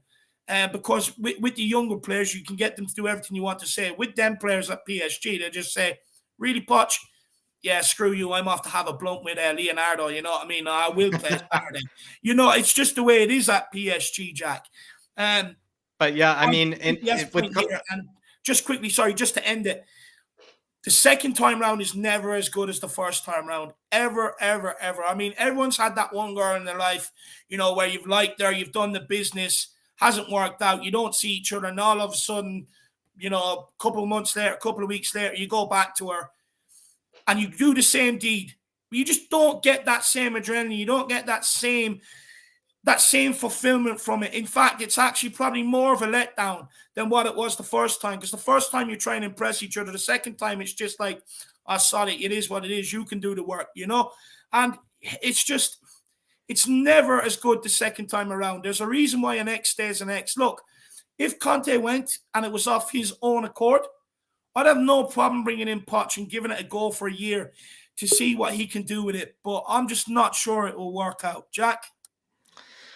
Dave, you covered so much of it, but John, I love the honesty. I love the honesty. I'll be honest. I love it. And to be fair, Conte is our only shot at probably winning, a real tangible trophy right away. If you really want to fast track, this whole process to get to a trophy, to get to success, Antonio Conte with the right backing has a much better chance than probably Pochettino does. The track record would show that. I think Pochettino is one of those managers in the next 10 years that will be probably one of the best managers in the world. To say that he is right now, I don't really think so. I think he still has a lot to learn. I think, that PSG experience, to be honest, like you said there, the fact that he didn't win anything with it is maybe sort of a slight towards him. I don't think it really is, because Thomas Tuchel couldn't really do it. You saw Ancelotti couldn't really do it. You've seen managers before that couldn't really do it. But maybe in this case, though, Pochettino's was actually pretty much a real failure because he really did have a lot of players at his disposal. But I don't know. I think Pochettino is going to be one of the next best managers in the world of the next 10 years. But I think if you want to win something in the next 5 years, you have a much better chance of doing that with Conte, with the right backing, than you do with Pochettino. I think, John, you feel the same way. To have Pochettino back is probably the next best option. If Conte were to leave, I think Pochettino would be our next best option. It is our second best choice. But to put it above Conte right now, I think would be a huge mistake. And I think we would probably never honestly look at ourselves the same way. We never look at this club the same if we actually missed out on that opportunity with Antonio Conte. And I know John feels the same here, because Dave, he's really spoken with some honesty here. Love it. No, absolutely. I do love it. And to be fair, I actually do see where John is coming from. And I actually do think John has a very valid point. The only part of the super chat I do slightly disagree with is 5 years and nothing. And the reason why I say I wouldn't call it nothing is because look what we've done the last 2 years since the guy is gone. I'd much rather be getting to semi-finals and finals and that, rather than being in obscurity in the league, to be honest with you. But John, big up, my man. I really do appreciate the support and this and that for the channel, and a great talking point. Everybody else, keep smashing that like button, guys. Really does help push this content out to more and more people. It's free. Just hit that thumbs up, same as that subscribe button. And like John here, feel free to get your super chats in with talking points, questions, whether you agree, disagree, or even questions for the panel that come on. Big. So guys, feel free to get that in a super chat. Basically, it just means it skips to the very top of the queue and we will get to it straight away. But look, Jack, I do have to run off to the toilet and I will be back because I do want to disagree with this guy when he comes on because I know exactly what he's going to say. It's my buddy from Spurs Talk, so it is Shawnee. Unmute there, I think, Sean. There we go. Hey. I'm all right, mate. How are you, Jack? Doing okay. Honestly, John's super chat there actually woke me up because it's a fresh hot take, and I think it's one that a lot of people probably haven't heard maybe. And I think it was the honesty. I think was very, very brave, and I actually kind of liked it because I think he broke down maybe the situation well between Conte versus Poch. But unless you want to keep on that vein, you're welcome to. But I think what Dave definitely wants to talk to you about is maybe something that you maybe are starting to be proven a bit right about. Who knows? With the fact that Antonio Conte, Sean, I think he is starting to get a bit figured out here. Yeah, it's just like I've been on a couple of different shows over the last week or whatever, and spoken about it in different versions. But I don't want people to think that I'm Conte out, because some people assume when you give a negative stance that you're either people in like the Levy out camp are like, oh, you're blaming Conte rather than Levy. I'm like, no, not at all. Like it's okay it's not a binary allocation of blame for when things go wrong. You can be frustrated with many things at the same time. We've always spoken about this on your channel, Jack. Like the pie of blame. How much of a slice does certain people get? And for me, Conte at the moment is he hasn't impressed me. He has never impressed me anything like as much as he has everybody else. I don't have this blind faith in people because of things that they've done in the past. Like coming from finance, whenever you want to invest in, stocks or whatever, you go to a stockbroker, there's always that disclaimer that past performance is not an indication of future performance and that you might lose your money, right? So, I'm very aware of those sorts of things. I just think that Conte needs to change something, needs to have something else in his locker. And we can go through the variety of things that can look like. It doesn't have to be a complete formation change. Hi, Dave. How are you, mate? It doesn't have to be you're on mute, mate. Come on, mate. I'm professional. Especially you want to give him a piece of your mind, Dave. You can't mute yourself. Man, no, I'm keeping close tabs on what he's saying. I'm just concentrating super hard. I listen. All I've been screaming out for is I hate managers that flexibility. Flexibility, yeah. I hate managers that are inflexible. I hate managers that are that don't see which way the wind is changing, that don't reflect and think, oh, hang on a minute, that didn't work. Yeah, that hasn't worked. You said, like Dave, you said, what's changed between the games where we were scoring 20 goals? It's the players' fault, and I'm happy to put allocation of blame on the players as well. But one of the things that's changed, or one of the variables that could have changed, is there's more time for managers and coaches of opposition to analyze Tottenham and say, oh, okay, this is what they do every time, right? They're always going to play 3-4-3. They're always going to bring on Bergwijn or Mora. And we've got so much tape to review. Let's see what the things are that they do well. And it frustrates the life out of me why Harry Kane didn't drop deep. You haven't got to change the formation, but you could just change one specific player role and responsibility in either the Brighton game or the Brentford game and say, well, you know what? Like against Newcastle, the game changed when Harry Kane came deep. Against Brighton away, the game was better when Harry Kane came deep. Even Aston Villa, he stood up the front when we were doing the direct thing. We changed something. Yeah. And it worked. Yeah. Nothing changed in the last two games. I don't know why it is. Was it a deliberate thing from Conte saying, no, you stay up front. I want you to be a striker, not a number 10. I mean, that's all I want, mate. I'm not asking for change. I'm not asking for drastic change. I just want something. If we start the game against on Sunday with the same 3-4-3, the same team, maybe Reguilon swapped out for Sessegnon again, and it's the same formation, I will lose my shit on the show. Because what's the definition of insanity? Doing the same thing over and over again and expecting a different result. Do you know what, Sean? Look, I agree with you that, look, maybe from the bench I would like to, or something in the game. Just maybe quickly, change George up. just made this, but he changed it up with Sanchez on. Was that not up for you? I will- Sanchez came on. You know what? Like at the time, I was kind of like, doesn't make any fucking sense to me. But at least it's something different. Like, we'll see what happens. You know what? I agree with what you're saying in terms of, look, maybe in the game you can maybe change something, change your vocal point or something like that. But look, Sean, you know where I stand on this. For me, it's very hard with the limited options we have to be able to change something up that drastically. I think if he had more options, I think he would change it up. Why didn't Kane drop deep?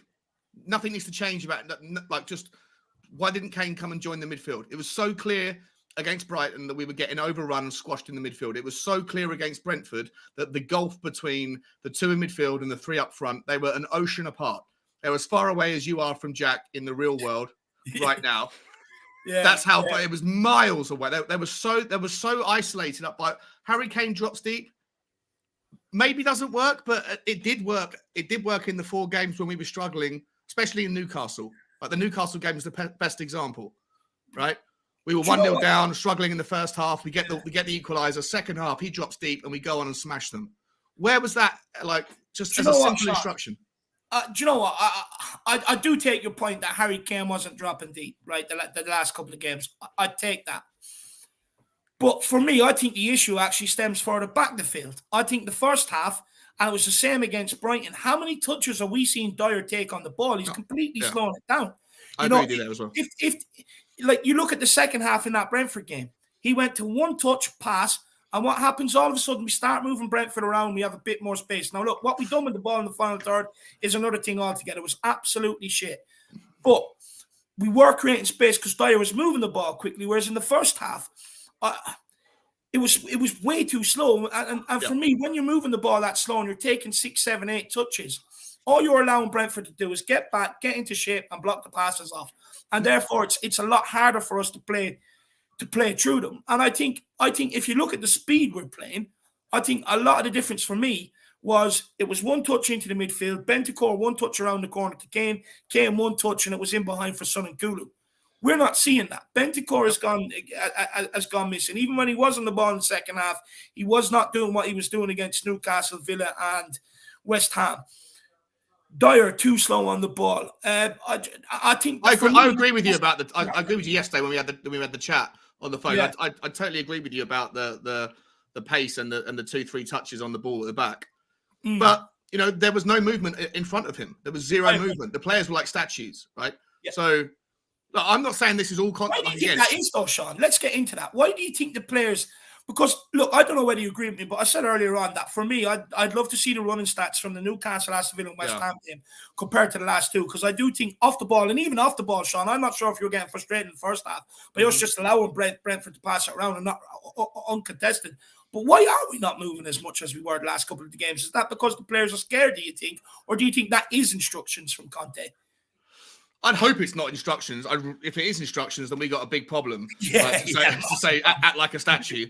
That's the way to beat. That's the way to beat a team, right? But I hope it's not. I think it stems in. There's obviously a million variables, right? Like, are they tired? Are they whatever? I think that one of the major things is I do think that there is an element of the opposition have figured out you press, you do moments of high press. You get the 3 guys at the front or the 2 guys at the front and the wingers or whatever to press our defense, and then the midfield to press and the wingers to close down the channels, right? If they close down the channels where you can pass it to, that's why Eric Dyer is taking 2 or 3 touches on the ball, right? Then it's not helped by the fact that our players not moving. And I think one of the reasons why they're not moving is I think the confidence in each other has been ripped from the team since Doherty has took that injury. When Doherty was playing well, the relationships that he built in such a very short period of time with Højbjerg on the right of the 2 in midfield, with Kulusevski in front, and with Kane dropping deep, they were doing one-touch little triangles, threading it through, and finding the path through. We all know that Emerson's first touch, he couldn't trap a bag of cement. He can't pass. His passing is just awful. And I genuinely think that Tottenham players don't want to pass the ball to him. They've lost all faith in passing the ball to him. And if you're if you're playing a 3-4-3 system that is so dependent on the wing backs, and you don't trust your wing backs, or at least one of them, then that lack of confidence, how is that like demonstrated in real life? Well, it might be demonstrated or represented through lack of movement, because they don't know when Emerson gets the ball, if they don't know where to move to receive it, and Emerson's first thought is to pass it back to where it came from, then it makes the player less likely to move into a new position, because the ball's going to go back to where it came from anyway. And I think all of these little variables are all kind of compounding on themselves to, result in a situation where you have statues on the pitch and you have a team, an opposition that almost can predict what's going to happen and then stifle it or suffocate the life out of it, which is why I then go back to the manager and say, well, it's your job to outsmart that. It's your job to teach these footballers, to tell these footballers, not at halftime. It's your job to have, plan B. And if Emerson is so like without value, then do something different. Like take him off. If it's not Bergwijn, give it to Mora. Put Sessegnon at right wing back, and then take off Kulusevski and put a right-footed man at the front so that you can still have that. One of them can cut in and one of them can go down the line. Like Kulusevski, I love Kulusevski. Sorry, I'm rambling and ranting. No, I'm loving it.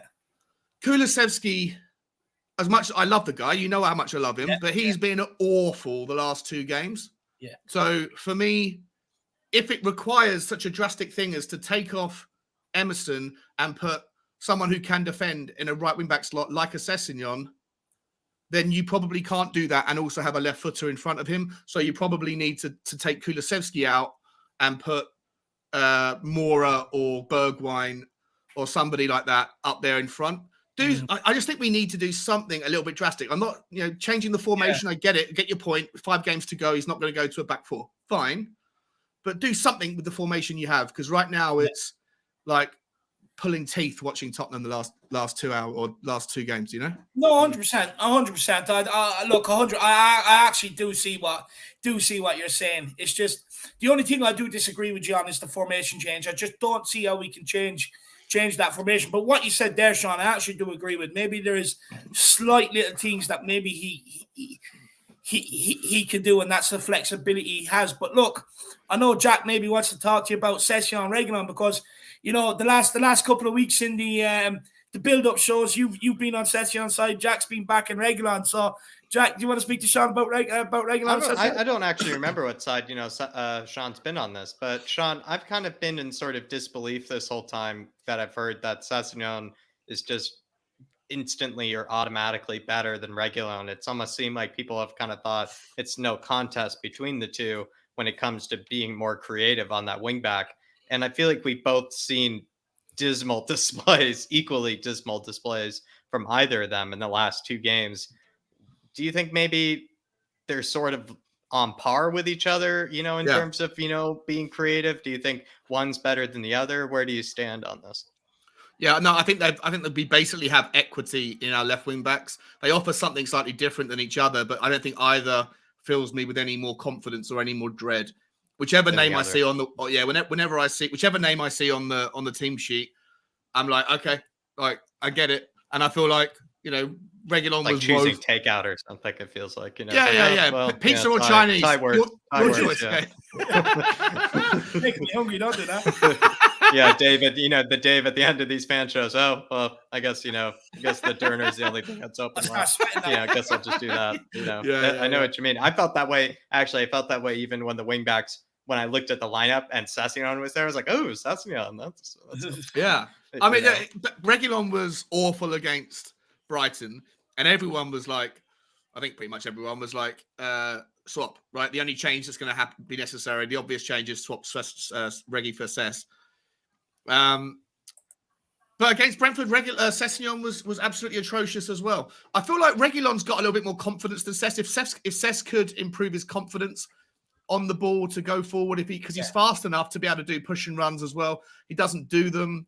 I think Reguilón's got more confidence but less composure, and I think Sessegnon offers things more defensively as well than Reguilón does. So against like Liverpool coming up the week after next, it's a no-brainer to have Sessegnon back in the team. So on that basis, I'd probably put Reguilon in against Leicester. Leicester. I just thought like Sessegnon, like on the day, like I feel like there was this understanding, and we were supposed to believe this, that Sessegnon was the better wing back and more suited for the wing back position. Yeah. After Brentford's display, I can't really decide which one is more suited for the wing back position, because Sessegnon seems like the better defensive fullback, whereas Reguilon to me seems like the one that's maybe better going forward, if you ask me. Like that's the confusing part, where you think it'd be the other way around. And this is the reason why I posited the other day, Jack, to Dave, that there is the option to go to a 4-2-3-1. The squad that we have does fit it, and the reason why I said it might be something to consider is because both Reguilon and Emerson were both bought as fullbacks, not wingbacks. Yeah. Right. And if, like, in an ideal world, if you have Doherty and you have an informed Sessegnon that can play the wingback role, then of course, go with your favorite formation, go for the 3-4-3 or the 3-5-2, because the two most pivotal players that you have, pivotal positions, you have people that are fit, that are qualified to play the positions. When you don't, this is why, again, I get frustrated with Conte, because I think he fits the team around the formation rather than the formation around the team. And that, to me, is the inflexibility. I do think you could go to a back four. I take the point that Dyer's no good in a two-man central defense.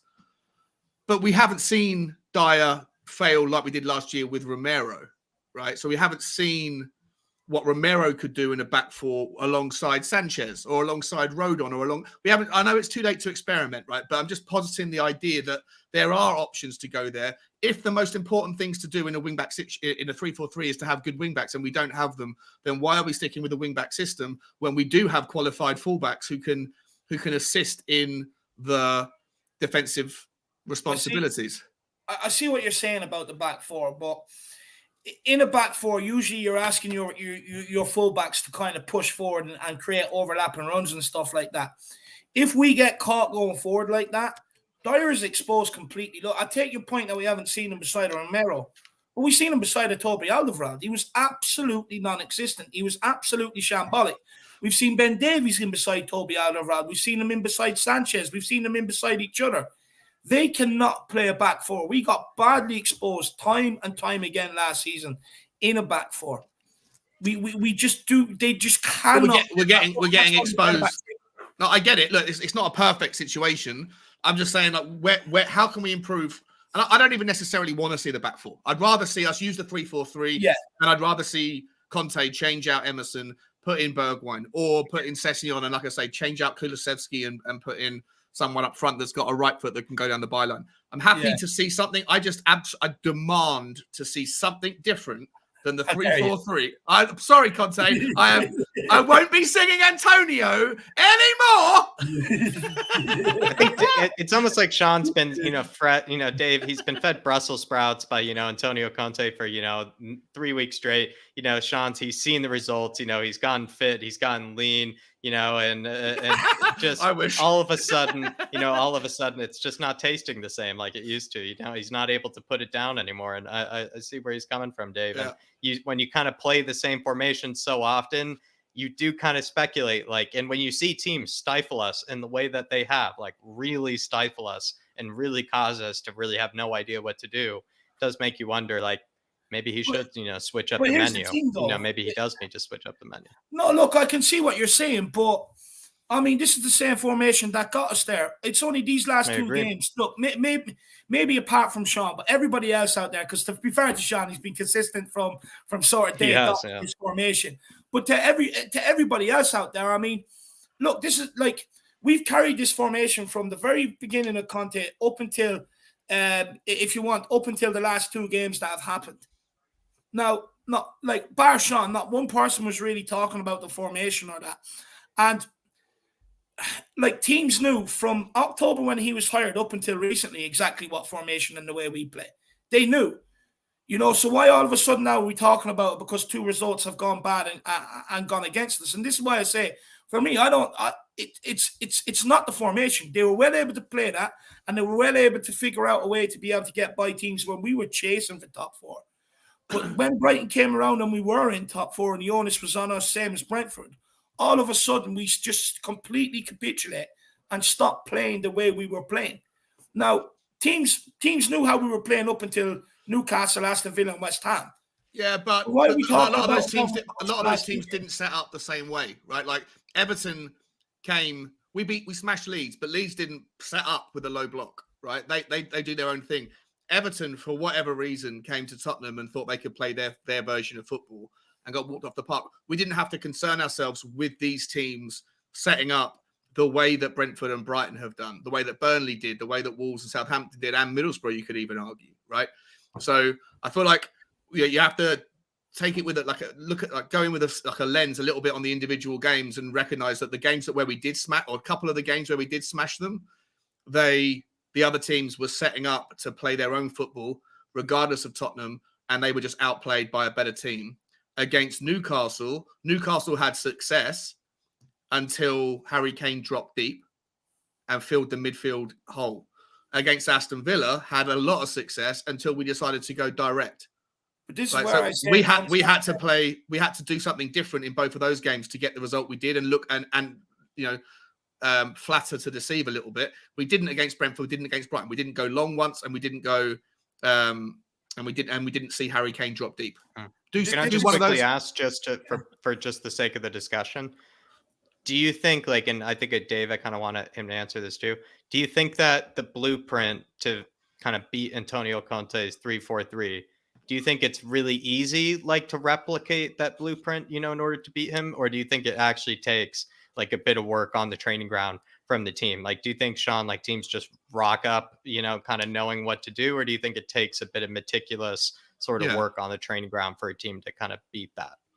Oh, it's definitely specific instructions that will take 3 or 4 days out of those teams training so to be it's able not to. Like they can just train a day beforehand or something like that. No, they'll be watching the tape and saying that this is where, look how Brighton did it, look how Brentford did it, look how Wolves, Southampton, Burnley did it. They closed down the front Makes three. me a bit less worried. Yeah, the front three. I mean, Leicester have got. I don't know when Leicester's they're still in the Conference League, right? So are they distracted by that? Hopefully they are. Maybe they haven't got enough time to fully focus on Tottenham. But I don't know. Sorry, I've been rambling. Dave, guys. what do you think? Do you think it's really easy for people to replicate that blueprint from the Brighton result, and the Southampton one and the Wolves one? Do you think teams can kind of just copy and paste it? I think the Brighton and Southampton one are a bit different to the Wolves and Southampton one. I think are a bit different to the Brighton and Brentford one, purely because in fairness to Wolves and Southampton, they did press us a hell of a lot more than maybe what Brentford and Brighton did. Yeah. What Brentford and Brighton done is they kind of blocked off our passing lanes into the middle. They've done that very, very well. But for me, I just think these two games come down to, look, if I'm a footballer and I know I'm coming up against them low block teams and I know the system we play, if I'm in that dressing room, I'm speaking to the likes of Eric Dyer, I'm speaking to the likes of Bentancur, Højbjerg, Davies, and I'm not going to put Romero on this because in fairness, Romero does like to move the ball quick enough. But against these teams, you've got to be quick on the ball. You've got to be proactive. Even if you're moving it side to side, it's got to be one touch and done at pace. So you're moving them from side to side and you're running them ragged and creating. It's not just Tottenham that comes up against some of these lone block teams and struggle. There's plenty of teams across Europe that do it. But the teams that get the job done are the teams that move the ball quickly, the teams that are looking to mix it up, dropping in behind, dropping into the centre forward's foot. They mix it up. They have different ways of playing. Us, we didn't. First half was just boring side to side between Romero, Dyer, and Davies. Absolutely shambolic. Second half, okay, we got the ball into midfield. They occasionally got the ball into the front three, but there's no runners off them. No one's running in behind looking for that pass. No one's coming towards the ball, demanding it, looking to do that turn quickly, spray it out wide. No one's looking to get the ball out wide, beat the man, put it into the box. And these are what these games require. These games, for me, these games you should be able to rock up with your same tactics. If you can't play these tactics against these teams, how do you expect them to work against the likes of Man Cities and teams like that, where these tactics have worked? And for me, it comes down to these players wanting to do the right thing, doing things quickly, asking different questions, going out wide, balls over top, balls into striker, and we just didn't want to do that. We only started waking up and sort of trying to do that in the second half. But these games, all 11 players though.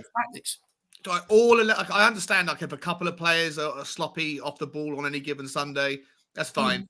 But all 11 players, all 10 players 11 players on 10 outfield players were all off the ball. Like even the point, I take your point about they're making the runs. I think if you were to count them, let's just count them really quickly. That the ones that I think are obvious, no debate. I think Sassignon was really poor and slow and poor on the ball. It's same thing with Emerson. So both your wingbacks are null and void. I thought Dyer was the slowest and the least helpful on the ball. So that's 3. Ben Davies, even though he was trying to make things happen, it didn't feel like I ever saw him like play pass like Romero ever did, from like a deep position that really caused anything to happen. So then that's 4. And then that's already 4 of the 10 players that, bar Lloris, out there. So that's close to half of the, outfield players, when you I remember at one point, Sonny gets the ball. And also the ball starts back there anyways. So it kind of makes sense that, the progression will look so poor when it's happening with the players that need to, start the attacks in the first place, Yeah, I remember looking at what incidents like where Sonny gets the ball and drives and Sessignon is just jogging behind him in the second half.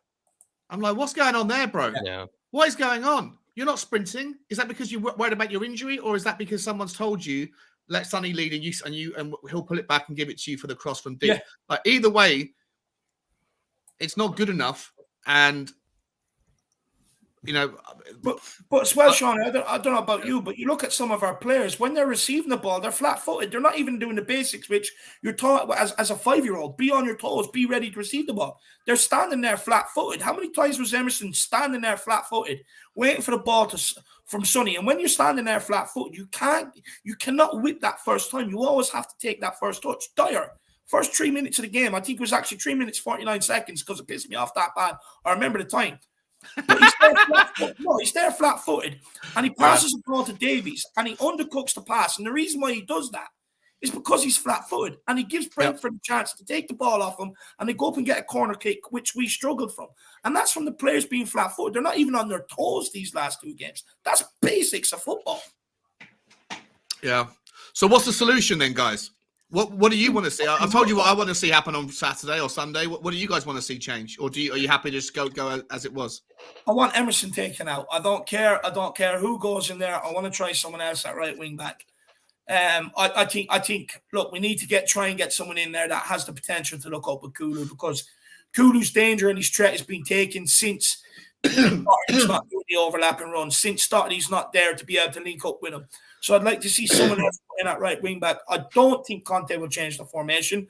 Me personally, I don't think he should have to change the formation. I think it's more up to these players to be able to play the formation. I don't think every manager comes in, we should always be looking, he has to try this, he has to do that, he has to do this. Some manager has to come in and play his way eventually. So for me, I think, look, you take out Emerson, you put somebody else in, but you also give these players an absolute fucking rollicking, a big fucking size 11 up the holes. And you say to them from minute 1, Eric Dyer, I'm not messing with you. If I catch you flat-footed and doing 5-6 touches at walking pace and undercook a pass to Ben Davies and put us under pressure inside the first 4 minutes, I will haul you off in front of the whole world that's watching. I do not care who you are. And I would be saying the same to players. If I catch you flat-footed, I catch you not wanting to make runs off the ball when I think you will, I will haul you off. And once he hauls the first one off, I guarantee you, you'll see the rest run around like fucking whippets. You'll run around like they've been promised on good 99 from the ice cream van.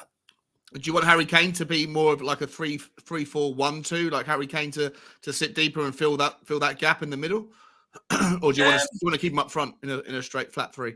No, look, for me, obviously in an ideal world, I'd like Kane to drop deep, get on the ball, and pick the passes for Son and Kulu, because we do not have that creator to do it. If Kane doesn't do it, we've seen over the last 2 games, nobody else is capable of doing it. So for me, I think you have to find a way of getting Kane into game. If it's not working with him in the middle, why not move him out to the right? Put Kulu in the middle and get Kane to start dropping deep out on the right-hand side and get on the ball and turn and see if he can spray one in for Son in behind or wrap one in around for Kulu in behind or something like that. But look, I think for me, I think the only change is just take out Emerson. Honestly, if you have to, Conte, just ring me. I'll be ready. Put me in. What about you, Jack? What's your solution? My sort of like quick solution that doesn't involve changing very much, and maybe you could even get away with keeping Emerson, on the pitch if you were to go with this solution, Sean, which would be to actually have a bit more urgency on the ball. And with that urgency, I would mean take more risks on the ball. And that would not even be like asking Emerson or Session, whoever it would be, to like take on players or things like that. I actually do feel like we should, with our center backs and our fullbacks, go for more risky passes that maybe likely could end up being intercepted, could end up, just being kind of, a switch of possession or a change of possession, but at least would open up the game a bit more. I think what's happening now is that we're kind of too afraid to lose the ball. And so what ends up happening is that we'll waste 10, 15 minutes of both teams just kind of passing it from side to side, doing nothing. Whereas if we were to maybe go for more kind of risky sort of passes, maybe the other team would consider getting out of their shape and,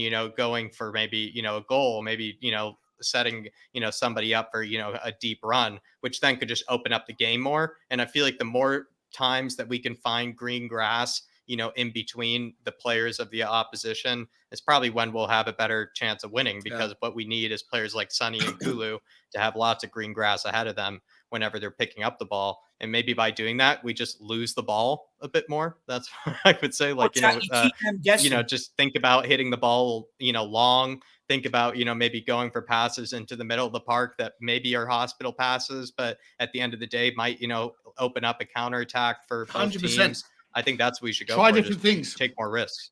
Keep them guessing as well, Dave, like you're saying. Like, if you become predictable, you're easy to read and understand. If we came out wearing like our shirts around our shorts and put our shorts over our head, everyone would go like, "What the fuck? Tottenham aren't coming out as we thought." Throw them right off from the get-go. I feel like we're playing like Man City do recently. The way we are in possession, though, I think we play like Man City do recently, where we're just taking no risks whatsoever. We're going for passes that are always there and always available, no risk whatsoever in it. And that's what Man City does, because they know they can just do that till they eventually score, where it feels like we're never going to be that sort of team. So we need to just play passes into players that might not be on, but who knows? You get lucky. Who knows? Maybe it just opens things up a bit more. Yeah. For me, with what we're saying here, though, with the mixing up of passes and stuff, that has to be from minute one. That can't be passing it around for 20, 25 minutes. With a team like that, you have to be mixing up from minute one. The first ball, go along to Harry Kane. Second ball, ask Kulu or Son to go in behind, play one. Third ball, go into Bentancur's feet. Fourth ball, get the ball out wide, get them to knock it by, get the ball in the box. That has to be from minute one. If it's not from minute one, you run the risk of what we've done the last couple of games, which has failed to break down these teams. There's no point in getting a bit of grit and desire about you after 45 minutes or after 70 minutes and then trying things, because by then you're leaving yourself with 20 minutes to go and try and get something you haven't been able to do in 70 minutes. So you got to do it from fucking minute one. So you do. But look, Shawnee, last question before we let you go, my man, is top four. Do you still believe? Yeah. I'm always glass half full. I feel at the moment, though, I feel like it's the closest thing I've ever felt to it getting towards half empty. I feel like I need to see something different. I do like Faz Radfar's super chat, because I do think it is a good point that Leicester and Liverpool will play different type of game, and will allow us hopefully a little bit more space, and we'll be focusing on their own thing a little bit more, just like Man City, especially with Liverpool. And so there is hope, but we absolutely need to be still in the game. I think it was Donovan's point when you were talking to Donovan about Arsenal against Newcastle, and Everton, the last two games of their season versus us, Burnley and Norwich. We just need to still be in the race in the last two games, because I do think Newcastle will beat Arsenal. And I do think if Everton have still got something to play for on the last day, there'll be a tough final day fixture. So as long as we don't let it slip, as long as we need to win against Leicester, try and get a draw out of Liverpool, see what happens there. But we just need to be still in the game. Leicester's 3 points on Sunday it's the most necessary thing. If we don't get 3 points, I think it's probably going to be a real uphill battle and probably game over. But I still got all my eggs in one basket, and that's that we're playing on Wednesday next season. So same here, my man. Same here. But look, Shawnee, just maybe quickly for people that don't know you, where can find you and what's coming up? Yeah, you can find me on Spurs Talk Show, at Spurs Talk Show on YouTube and Twitter and Instagram. # all one word, # no spaces. And I'm on the march now to 1,000. I've got 919 subscribers. It's been a good week ever since I did the We Are Tottenham TV thing and a thing on Tottenham on tour last night. So the subscribers keep coming in. And you can find my I walk with my dog every morning, do my little 15-minute, get things off my chest with that, and then once a week or twice a week I'll try and do a little panel show where it's all fun and games, and it's all Tottenham content, but we try and keep it lighthearted and not go too crazy. But yeah, that's where you can find me. Spurs Talk Show. Love it. If anyone hasn't already, to please hit the subscribe button. But these guys are the mothership for me. So much love to you too, and I'll see you soon. No, tell Bugsy to look both ways before crossing the road. That's what I saw from the last episode. At least. I had to run. I haven't run for a while. I was out of breath. You just need to respect the safety code anyway, lad. Guys, please do get over there. He's so close to 1,000. If there's anybody, every little helps. Even if there's only one, get over there and smash that subscribe button, and let's get him to 1K. Big up, Shawnee, and we'll speak to you again soon. Cheers, fellas. Take care. See you, my man. Thanks for coming up. Come on, Spurs. Come on, you Spurs. Come on, you Spurs. But look, Jack, will we keep going, or we play the Manscaped ad? I think we keep going. Maybe we go through, because I know we got a debut, lined up, Dave, and I don't want to distract from the debut. Don't want to distract from it. Faz Radfire, though, and honestly, everybody check out Sean's channel. Top discussion there. Every single time Sean comes on, feels like the time just flies by. Faz Radfire saying Leicester and Liverpool will be different sort of games and will suit us. That's the hope, Faz. And maybe like what David is saying, if we don't get 3 points against Leicester, that's where real red flags, I think, would come up, because you feel like Leicester, they'll be a bit distracted from this game on Thursday.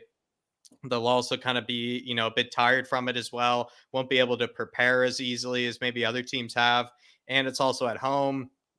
They're a team that don't really sit back. They are a team that likes to really go for it as well. They're not a good defensive team. I mean, if we just don't get goals galore against them, there should be maybe a bit of concern there. So I really do feel that, Faz. I think you're spot on, my man. We will create chances against these two teams. Look, they're going to leave the back line gettable, which maybe Brighton and Brentford haven't done over the last couple of weeks. So I definitely think we're looking at different games. But for me, if we don't beat Leicester, I mean, not even a draw for me will convince me that top four is on. We've got to get the 3 points. But big up, Faz. And he also says, bigger problem on left. We won with Emerson and Doherty. Look, that is a fair argument and a fair point to be had, to be fair.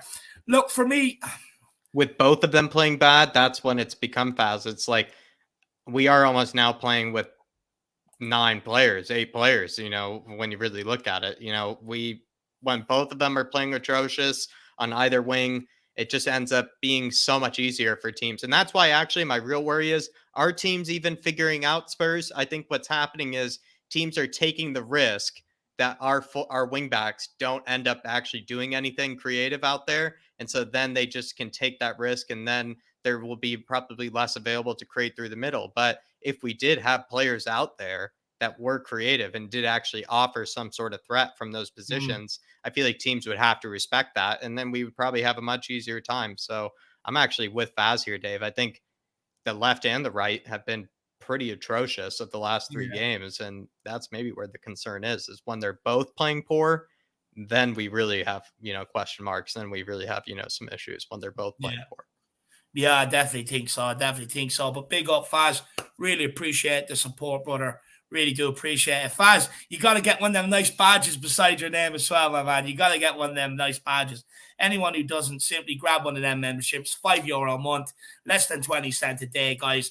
Well worth it. And plus, if everyone grabs one, just means me and Jack can keep doing what we're doing here every single day of the week and go even harder and bigger than what we have done this season, next season. But look, let's keep moving because we got hella guests to get through. So let's get on the next guest. And he's a guy I actually had the pleasure of speaking to on Saturday on the We Are Tottenham TV fan show. So it is great to see you over here. And that is Michael. Michael, how you keeping, brother? Yes, hello, boys. Sorry, I cannot be too loud because my girlfriend is already asleep, and I hope I don't wake her up. And if I do, I will probably just go offline, and I will probably be killed in next 20 minutes. So, have to be careful. Well, hopefully you have good last words, my man. Hopefully you have good last words then, Michael. Yeah, so, go on, David, sorry. I was just going to say to you, Michael, I mean, who do you blame for this result? Do you blame Conte's tactics, or do you blame the lack of effort or maybe urgency from the players? I would blame a bit of both, honestly. because I've said that in the back room I said that I prepared myself for this debut, right? And I have a couple of notes here Yeah, on you the got some second talking screen. points. I Yeah, love yeah. it. And Yeah. actually, the things that I will be talking about are based on 2 videos, which I highly encourage someone to watch if you have like 20 minutes of spare time. And it's a video by Tifo. It's Today in Football Online or something like this, and just basic video about 3-4-3 formations. And the other one is the channel Football Made Simple, and it's comparing Conte and Tuchel's Chelsea, which both use 3-4-3, right? And some really nice talking points from both videos are that even though both teams preferred 3-4-3 formations, they often switched to 3-5-2.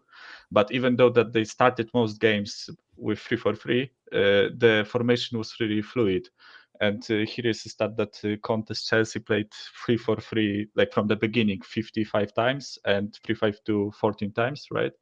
But then the guys proceed to explain that pretty much all parts of the pitch were helping to fill the midfield gaps if it was needed, right? So they said that often David Luiz formed a three-man midfield with Matic and Kante, and then he served as a CDM, and Kante was serving as a central attacking midfielder, right? Yeah. Then it is also said that wingbacks often helped in defensive duties, especially Alonso was dropping into the midfield, forming a free, and also that in attacking, if it was needed, Hazard was often dropping into the attacking midfielder position, Yeah, right? fill in that And space. yeah, and this is basically what I feel like should be happening if we struggle. We should be like plugging the hole in the midfield with other positions. The problem is that we can't really do that because our players aren't good enough, Good in my enough, opinion. to Yeah. do that. So I was thinking about it like exactly mirroring the positions. So if Dyer dropped into the midfield, he was a midfielder for like a good part of his career, right? But he hasn't played there for a long time, and I feel like he isn't as fast there. I'm not saying that Højbjerg and Bentancur are fast, but they are definitely more like pacey than Dyer, and he could leave holes there. And also, I think, well, let's not even talk about wingbacks dropping into the midfield because they can't do their own job well. So how could they do the other job? And in terms of attacking, and this is something that I spoke with you, David, I really struggle to see like Kane or Kulu dropping into the midfield for long periods of time because it's just too risky, in my opinion. Like one bad tackle, and we are basically fucked for the rest of the season. I know it's only sorry, I don't know if I can swear. No, you can. Sorry. It's already been Yeah, done before you. It's already been done before you. Keep going. Yeah, so I'm really worried with them dropping into the midfield, and that this leaves me like I partially talk about it, but talking about our wing backs, right? And I wrote like a short essay here. I wrote that well, wingbacks are absolutely crucial for the system, provide safety in defense and really important outlets in attack, take the pressure of double pivot both in creating and defensive actions, right? So basically 3-4-3 works, and this is things taken from the 2 videos that I mentioned, is that double pivot usually the double pivot's job isn't to create, it's to provide safety for the defensive formation, right? Unless there is a one attacking like centered midfielder there, but then this is the job of the central center back to drop into the midfield, right? But we cannot do that because, like as I said, our players are too bad, right?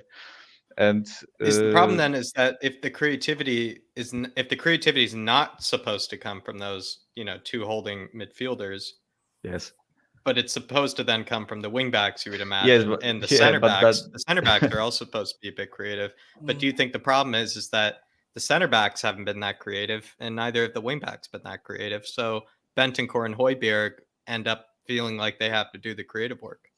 Yeah, so I feel like both Bentancur and Højbjerg are really overloaded with job in that midfield because they have to, as I said, provide defensive stability, but they also have to create because our wing backs are woeful, and it's just a lot on your mind, and I know that why they are scapegoats, because there is a saying that matches are won in the midfield, right? And it's the easiest job to blame the midfielder if your team is losing the It is battle an there, easy because scapegoat. it's the easiest to see, right? Yeah. And also on wing backs, I feel like at least that's what I noticed when we were playing the previous matches when we were winning, when Doherty was fit, right? And it's also something that we said, David, that he was really progressive on the right side, and he was running into pretty much into the corner of the pitch, thus pulling one of the defenders to his side, right? That took one player off Decky and allowed him to like drift into the spaces created by this move, right? Because pretty much two central center backs have to. Yeah, I'm showing something with my hands. I just realized they aren't in the camera. So the two center backs have to cover Kane pretty much because he's that good, and when he is there in the box, he has to be covered. But because Emerson is, I don't know what exactly is he doing in the attack, but he is staying behind Kulu, just passing the ball to him, even, and that's assuming he can complete a pass, because as you all guys pointed out, like he even struggles with that, with like safe passes that, like, bloody hell, he's a professional player and he should be able to like do the basics, right? And the thing also when Doherty was there, I feel like because like vast majority of our attacks were going through the right side.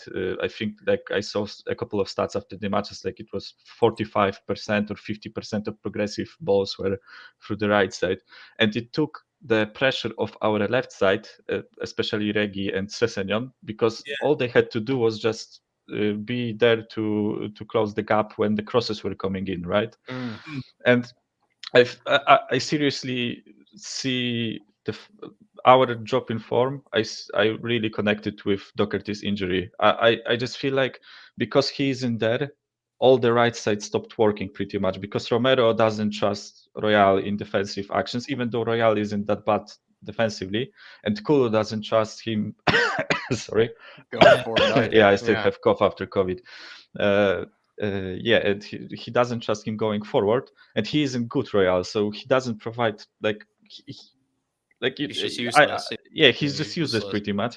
And because our right side isn't working, our left side has to be like the offensive outlet, and Regi and Ses aren't good enough to provide the offensive outlet. So like, in my opinion, it will be really tough for Conte to come up with anything, because personally, I don't feel like dropping Lucas or Bergwijn into the wing-back positions will solve anything, because as good as they are, like in dribbling and running, I don't think they are good at crossing the ball. I don't feel they will provide like that flexibility for our attacking players, and also they won't provide safety in the defense, because like unfortunately wing backs are crucial, as I said, in this formation, and like we are at least in my opinion, we are pretty much like screwed because of Doherty's injury.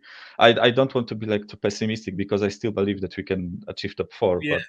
But just quickly, did you see that happening? Because I mean, I'll be honest, we were asking this 1,000 times when it did happen.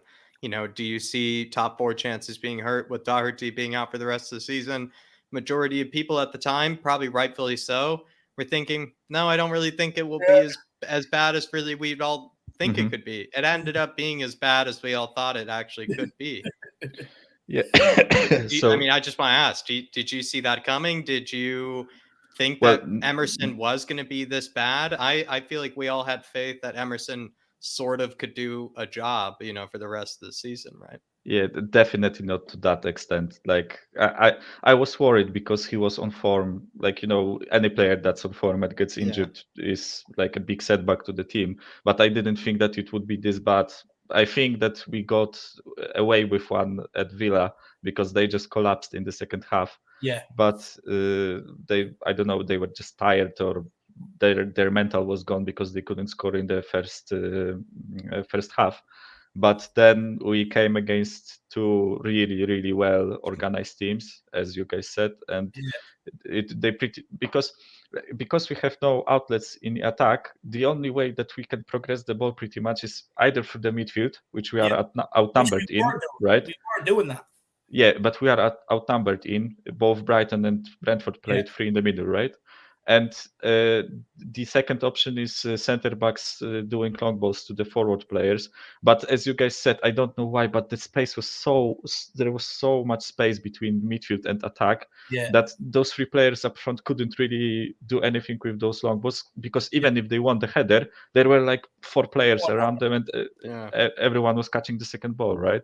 Yeah. So yeah, I really encourage people to watch those two videos that I mentioned, because like you can clearly see connections to you can clearly see connections to what is happening at Spurs right now. And I know that Chelsea that won the title was bloody hell, they were brilliant, and every player there were on top form, and it's hard to compare that to our team, but I think it tells you the 3-4-3 works though, right? Isn't that what the video tells you, right? So it shows that Antonio Conte's system isn't, we keep talking about today, right? That have people figured out his system, have people figured out Antonio Conte's tactics, and maybe what that video, I think what you're referencing shows, it's like if Conte has the right players in these positions that are extremely important to him, the system is not as bad as it maybe looks as it does right now.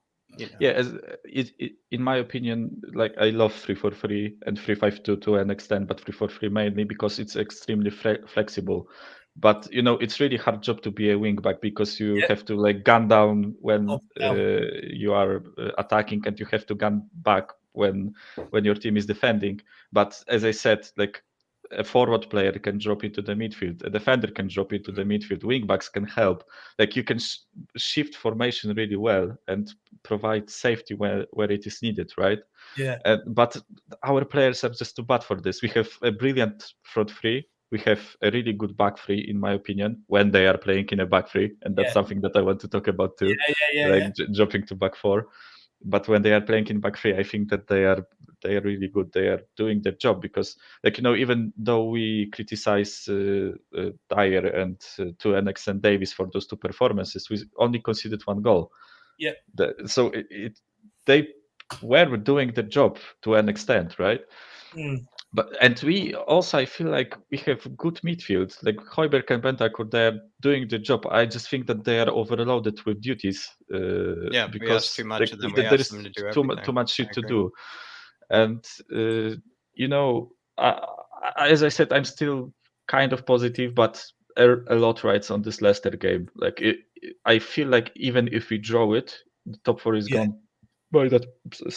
Top four is gone by that point, in my opinion, because like we aren't really taking much of Liverpool. Then even if we win with Arsenal, like let's reiterate it, if we don't win with Leicester, everything is on Arsenal's hands, and they would have to like majorly bottle it for us to qualify to top four.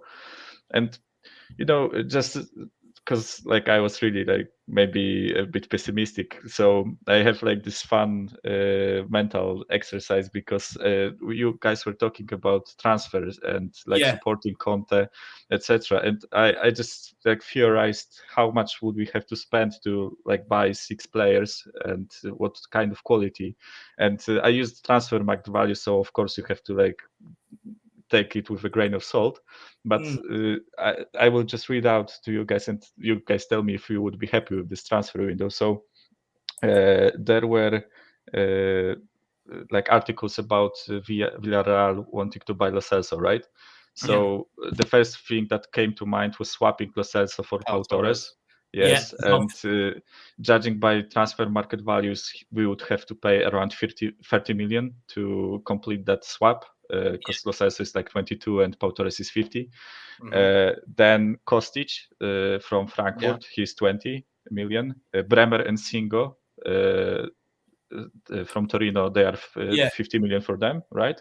Then Eriksen, Sam Johnston for free, and any striker from the dropping teams that will go down to Championship Smart. they are like around 8 million, 6 million, 10 million, and this gives us 110 million to spend to provide seven players for Conte, and I think really quality players in that. And one important thing about those transfers would be that it both provides experience in like guys like Kostic and Sam Johnstone and those strikers, but also provides a lot of youth that you could possibly sell on later. And we cannot forget that we also have a couple of players to sell, like judging by transfer market values, like Dombele is 30, Bergwijn 25. And those guys have been here a while, like some of those players as well. So it could free up some good wages. Maybe last little question here with that list that you have, Michael.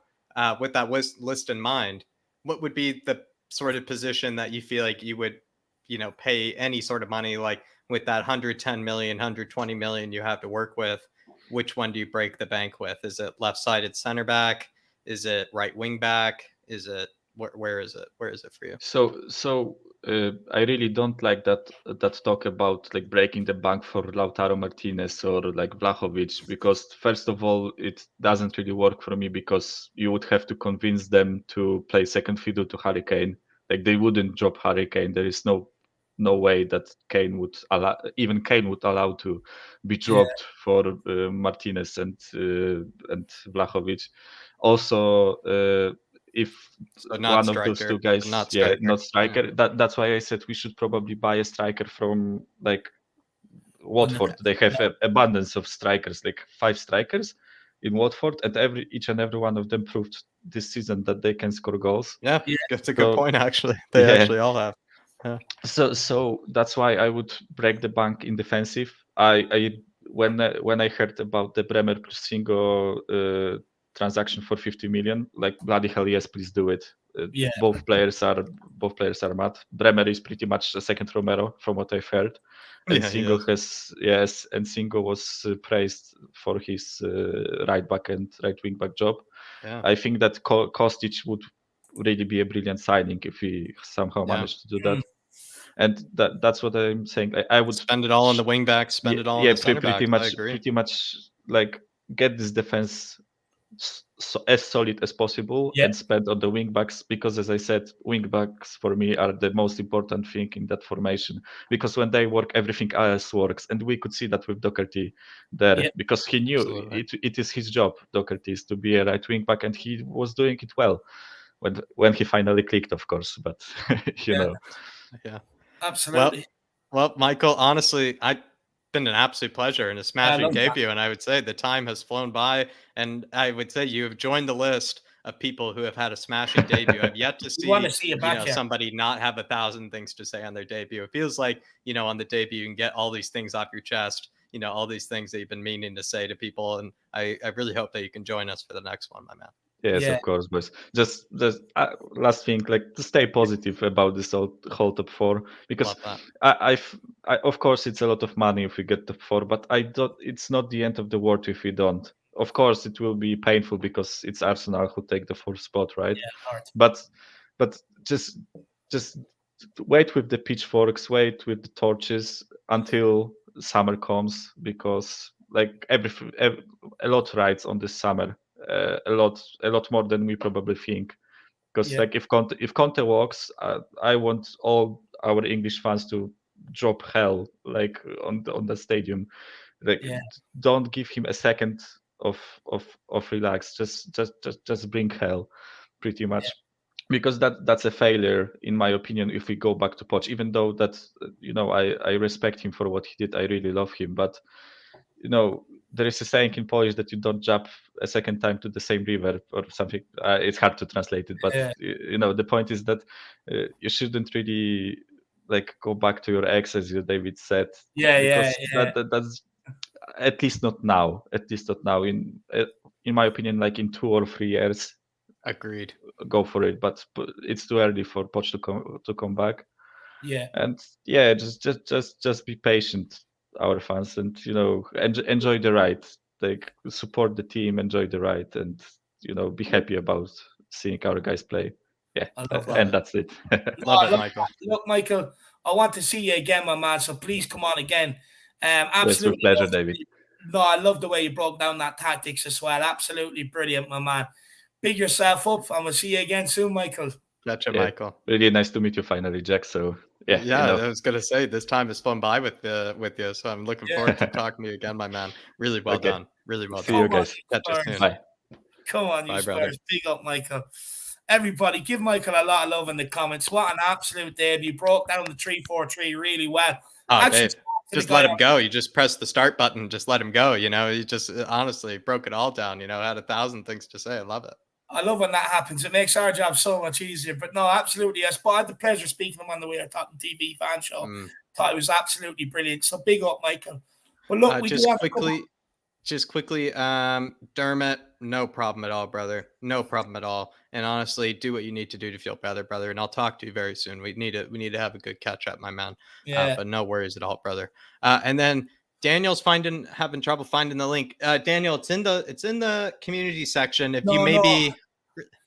I took it down because it's 11:30 in the evening and we still have. I think he was having trouble finding it earlier, though. I think he was having trouble finding it earlier. So Daniel, how about Daniel? Our links to our email and everything. You know, you can also find us on Twitter or things like that. Just email me or Twitter. You know, tweet David. You know, DM David. You know, email me so that next time we'll just send you the link. You don't have to worry about looking for it in the community section. I do the same thing with Ian. I just send him the link. He's a member as well, but I think he just prefers it that way. So we'll do that for you, Daniel. Yeah. And a lot of love for big up, Daniel. Big up. Get in contact and I'll send it on to you, my man. In the description below, my man. Just, you know, email us and we'll send you on the link, my man. Yeah, big up. And a lot of love for Michael in the comments, which is great to see. I love the way people put in their comments. Absolutely love it. That people are absolutely loving it. But look, before we get Paul Osper on, who was here with us last week, he's next up. We do have that Manscaped ad to play that everybody has been asking for the last while. Look, it is that time of the year again, guys. I mean, where look, summer's coming. Everyone needs a hairless body, and look, everyone needs to get over to Manscaped and buy the tools and get equipped for this summer because you could be going on holiday, festivals. Hell, you might even be off work and just find yourself out. And the last thing you want to be done, the last thing you want is to be caught with a bush. So you need to get over to Manscaped and get them tools. But look, Jack, anything you want to say before we play them the new ad? And by the way, just watch the whole ad. It's good. It's very good. I would say that's all I was going to say, everybody. Watch the whole ad. People really enjoy them, put a lot of effort into it, a lot of humor that's gone into us. Really would appreciate if you guys watch the whole thing, as well as also if you guys feel like you need to upgrade your life, maybe make things a bit spicier this summer, make things look a bit better down under, use that code as well, FlatCap. But really would appreciate everybody. Check out the whole ad. A lot of effort put into it, and I do think you guys will really like it. Yeah, alrighty. Let's go. Fellas, sit down and listen up. We were all over the place out there, and there is hair everywhere. This is the biggest battle of your lives. We are in hell right now, gentlemen. Now we can stay here and hide from our hair below, or we can get Manscaped's Performance Package 4.0 and do something about it. Fight back 1 inch at a time. Now I can't do it for you, but I look around. And I see your faces, and I see the shame, I see the guilt, I see the embarrassment. But thankfully, we at the Irish Hotspur have teamed up with Manscaped to help you inch by inch, pube by pube. We know when you get old in life, hair grows and grows and grows. It's a natural part of life, minute by minute, day by day. The pubes, they just keep on growing and growing. Not only on the crown jewels, but the hair grows in your nose, in your ears as well. We also know, though, that life is busy every minute, and every second counts. And it can be easy to neglect yourself, gentlemen. But you will find out that in life, if you don't love yourself, no one else will love you. And that is life, and life is a game of inches. Manscaped is crucial. And the margin for error is so small for the inches we need. When you add up all them inches, that's the difference between giving someone a good time and giving someone a time they will never, ever forget.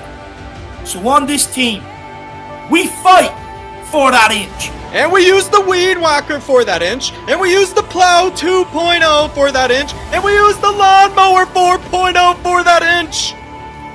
We know, once we add up all them inches, that Manscaped is the difference between winning and losing.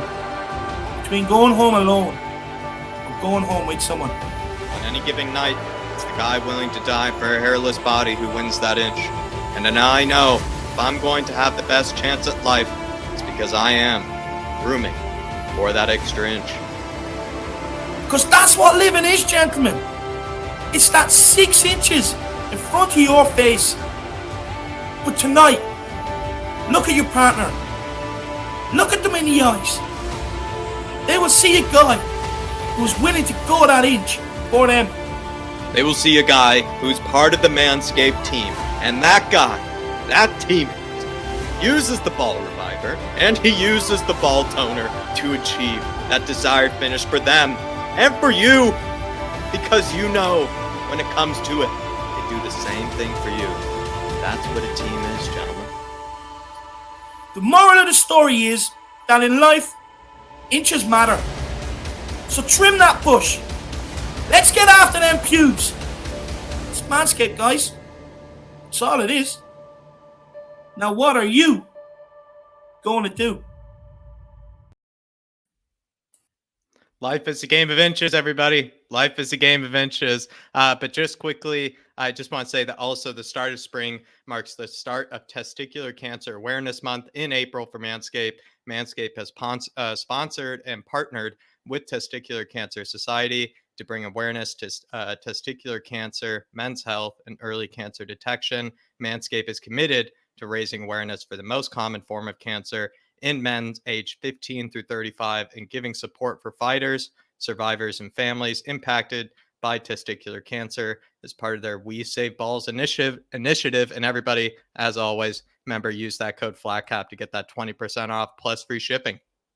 No, 100%, guys. Look, Manscaped are very generous to team up with the Irish Hotspur and give everybody a code out there to get yourselves ready for the summer, because the football season is going to end soon. What else have you got to do over the summer? I don't know what you're going to fill your time with if you're single. So, guys, why not let Manscaped help you? But look, we are going to keep moving on. We are just going quickly, to... just want to say Neil Shafton sent in just a personal message that, he had a bit of an accident, I think, over the weekend. But Neil seems like doing a lot better. And he's also celebrating 6 months as a member as well. And Neil, absolutely love having you here and really and also Neil as well. Really appreciate you sticking by us and really appreciate you supporting the Irish Hotspur as well, brother. Big up, Neil. I do hope you get better, my man. I'll send you a message on Twitter and I'll have a little chat with you. But I do hope you get better, brother. And keep collecting what you're collecting. He sends me pictures of all his collectibles, Jack. He's got a nice collection, to be fair to the guy. He's got a very good collection. But look, hopefully everybody enjoyed the ad. We tried to make them as humorous as possible, just so you give you guys a laugh out there. But look, we're going to keep moving. We're going to get on the next guest. Let's get him on. He's coming all the way from down under. It is Paul Osper.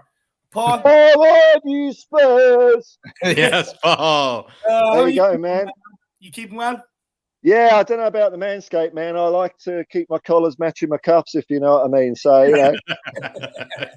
I think, look, it's for my generation or my father's generation. Maybe it's just a bit. It's one of them new age things, Paul. Back in the day, you didn't have to worry about it, but now you definitely do. I mean, nobody wants to be flossing with a pube, my man. So, but look, Paul. I mean, what's your thoughts on the game at the weekend?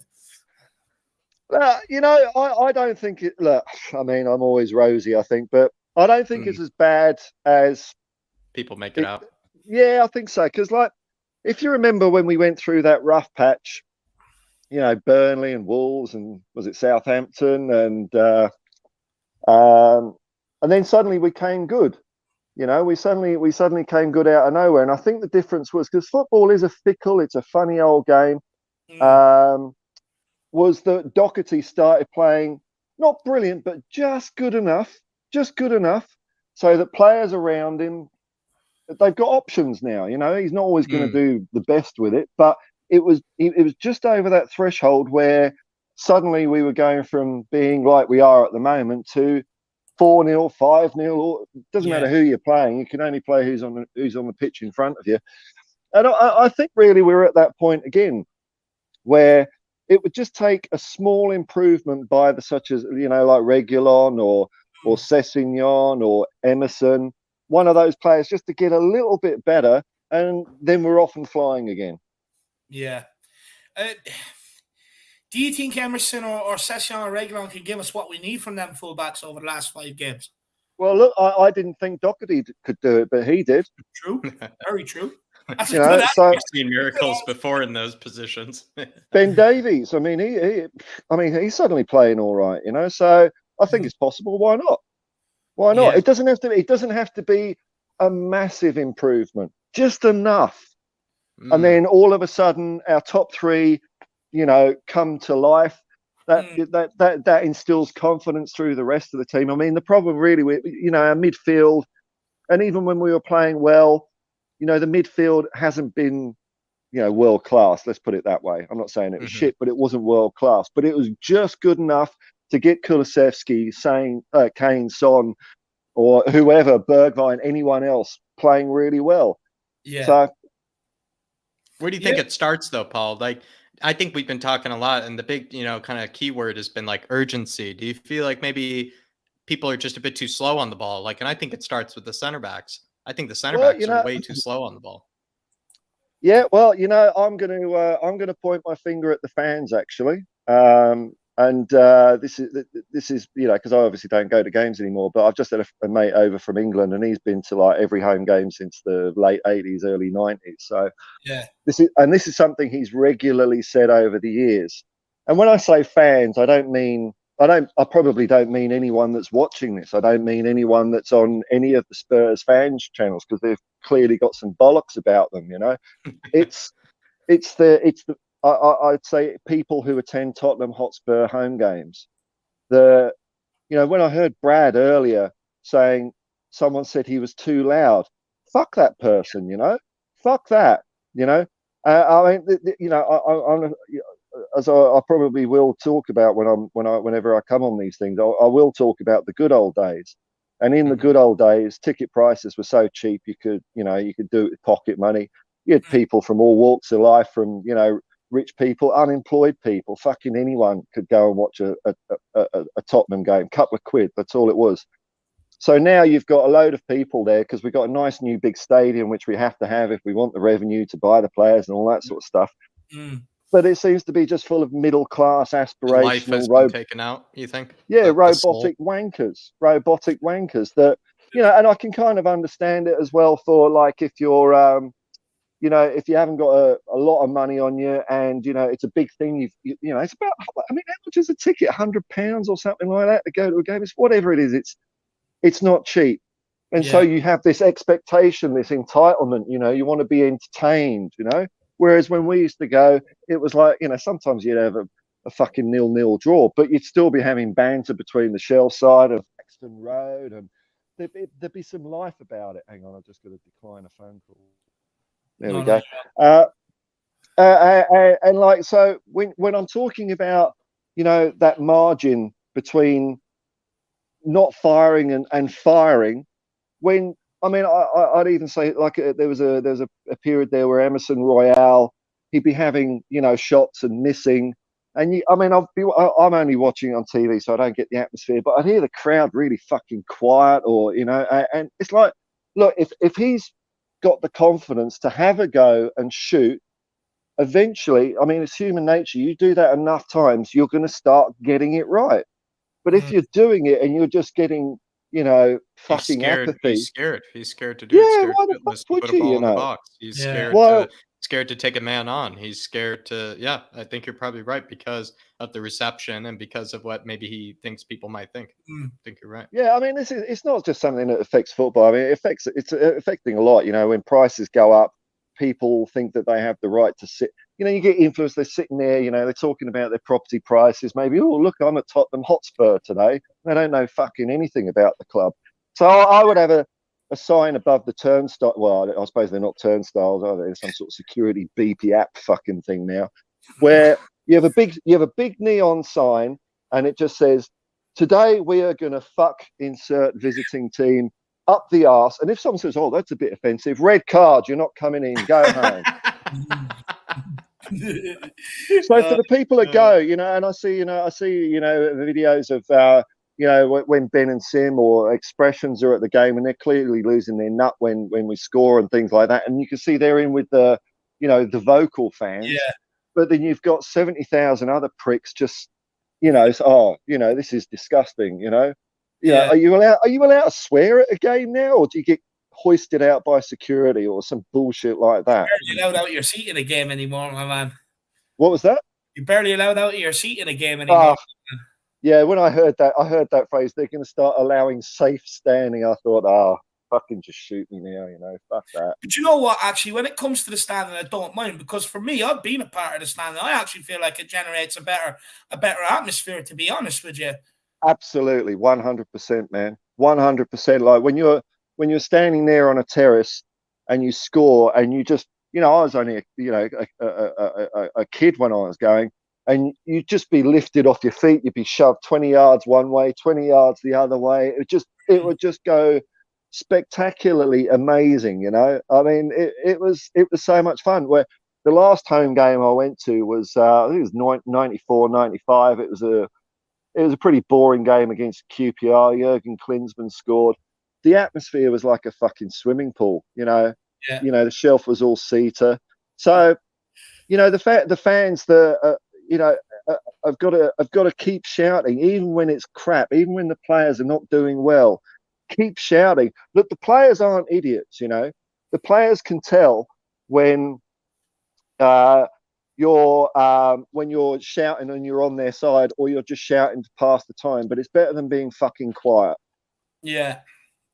And, Conte's even asked for this, though, Paul. Yep. Like, I think it was even before the Brighton fixture, he had said for almost a week straight that he needs the fans to put in their part on that Sunday or on that Saturday.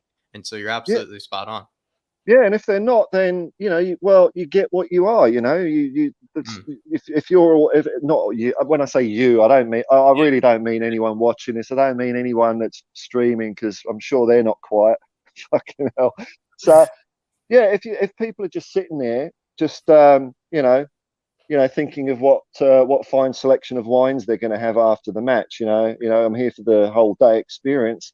It ain't going to work. I actually heard on my YouTube feed, it was a thing. It was an interview with Gary Lineker in recent years, and he was asked, the atmosphere must have been great when he was playing for Barcelona, and he said it wasn't that great, really. It's a huge stadium, and this was back, in the late 80s, I suppose. So these are the times I was talking about. But back then, he was saying, pretty much every home game, it was like the crowd were there to appreciate a fine opera.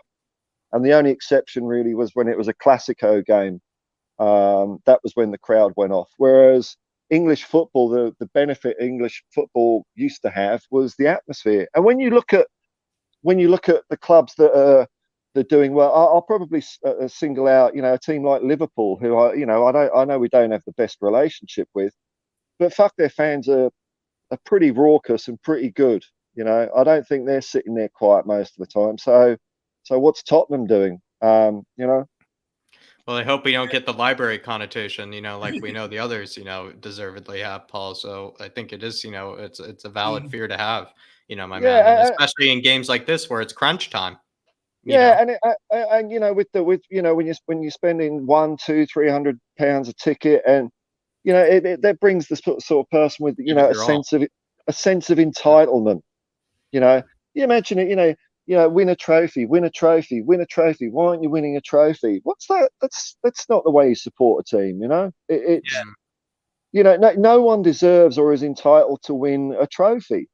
And there's been lots of barren years at Tottenham, years where we didn't win anything. Admittedly, it's a longer spell. I'd say it is harder to win stuff now than it used to be. But no one's entitled to win anything. Yeah. I don't care how much your bloody ticket cost. Yeah, no, that's definitely a fair point. That's a fair point, my man. Do you still think we will get top four if you look at the remaining fixtures here, Paul? 100%. Like Arsenal, they have West Ham, Leeds, they have us, Newcastle, and Everton. And you look at our fixtures, I think we have the trickier ones. We've got Leicester, Liverpool, Arsenal, Burnley, Norwich. I mean, do you think it'll come down to the wire, or do you think we'll just get over that line, and why? No, I think we'll do top four, because at the end of the day, we're better than Arsenal.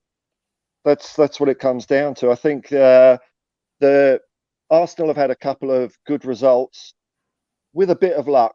And I'm not discounting that, because, over the course of a season, we've had a bit of luck. We've had not so good luck or whatever. Maybe we're not having as good luck as Arsenal at the moment.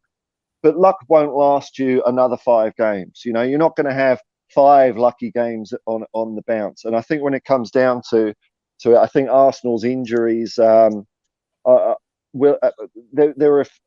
to affect them more than, I hope, Doherty's injury is affecting us, or Skip's injury. I think that the difference will be that fine line between, if we get one player to just cross over the line performance-wise, and let's encourage them to do that. Let's not be there saying, "Oh, Reguilon shit, Sessegnon shit," and I'm guilty of this as anyone, because you get emotional about this stuff. Yeah. That's what being a football fan's all about. Yeah. But or Emerson Royal, any of these players that haven't quite pulled it off yet. Doherty didn't pull it off, and then he did, and we were winning 4-0, 5-0. Fuck, it was good. So if that happens, I think we will win. Easy.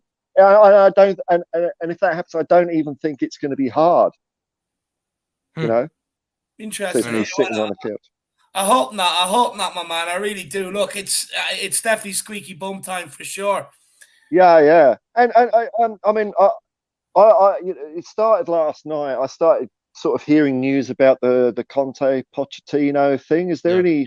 You've probably done this to death, but is this like a definite thing, or? It's really just an article that's released by a French publication that's basically saying that Pochettino is definitely leaving PSG. And then there's rumors that publication has basically stated that there are people within Conte's camp that have said that he would be open to taking that job if they were to offer, essentially. I mean, you could take that with a pinch of salt, because, France came close to electing a Nazi as president recently. So, what do they know? Yeah, 100%. I mean, my take on that is, it doesn't really make a lot of sense for Conte when you think about it, right, Paul? Because regardless of whether there is some truth behind it, it doesn't really, like as a career choice, doesn't really make sense for Conte when you think about it. Yeah, going to PSG, where it's an easier league, and he has to deal with the prima donna superstars. He's away from the limelight of the Premier League. I feel like maybe that doesn't fit Conte. I think that would be a better suit for someone else. He would be away from that limelight. It's hard to say. Look, I think my reaction when we signed Conte. I mean, look, and Conte's done a great job, and if he sticks around, it's going to be brilliant. But I get the feeling we're on borrowed time with him.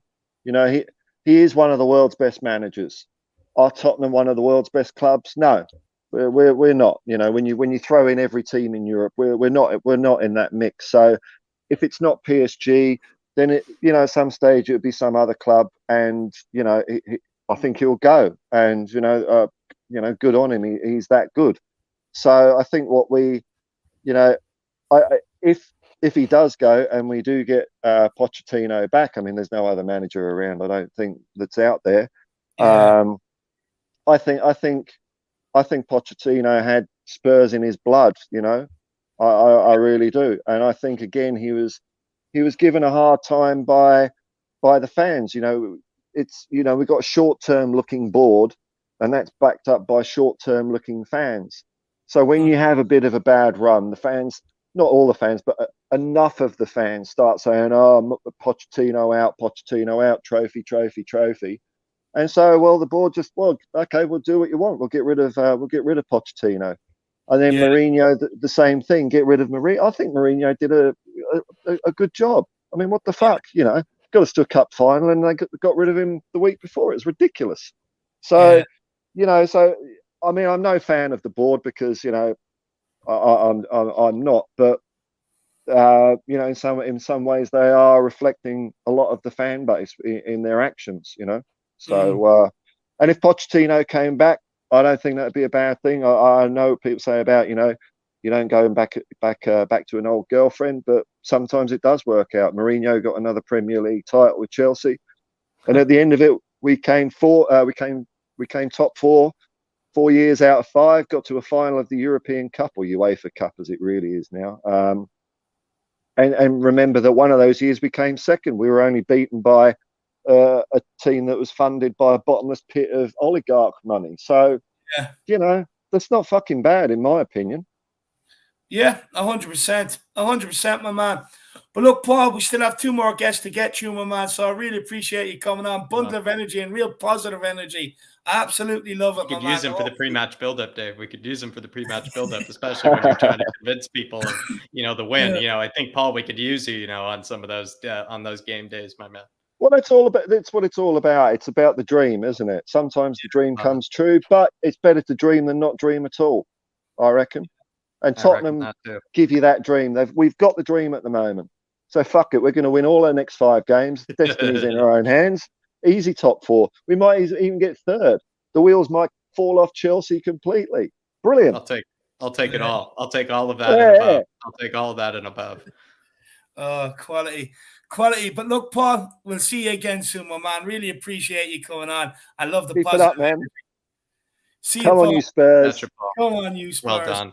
Big up, Paul. Everybody, Paul, give Paul a lot of love in the comments. He definitely deserves it.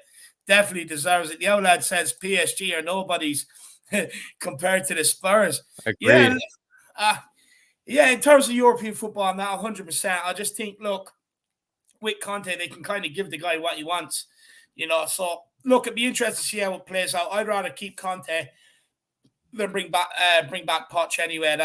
That's for me. But look, we are going to keep moving. We're going to keep moving. We've got 2 guests to get on. The first one is a guy who always brings a smile to our faces. It is Kyle Patrick Vignard. I think it's actually Ian. I think it is Ian actually next. And I think it is Ian first. I think it is Ian first when I got the order. But I am looking forward to KPV as well. But we do have Ian. How are we doing, my man? Up, Ian. I think you're on mute as well, brother. What's up, guys? How's it going? Plowing on through, trying to get to the bottom of this Conte situation. There's Conte rumors, you know, with him leaving, you know, there's issues with, you know, his lack of a plan B, his lack of flexibility. The same result pretty much as the Brighton one, except we actually got a point this time. Where do you feel like, you know, the situation lies, Ian? Like, you know, where how are you feeling these days? So Conte, PSG, I have no idea the validity of that, but I would be lying if I said I wouldn't find it a little hilarious, though, just if Neymar, Mbappe, or just whoever just mouthed off to him, he would just bench him for the next 3 weeks just for that. I can see him doing something like that, and the fans just going nuts because let's be real here in France, it's PSG and maybe 1 or 2 other clubs. But but really though, I think Conte would be bored as hell in France. It's like their squad is like already stacked. Plus, if he comes in, that's just going to draw in a lot of other folks too. So I just don't see him like genuinely just being excited for that at all. Mm-hmm.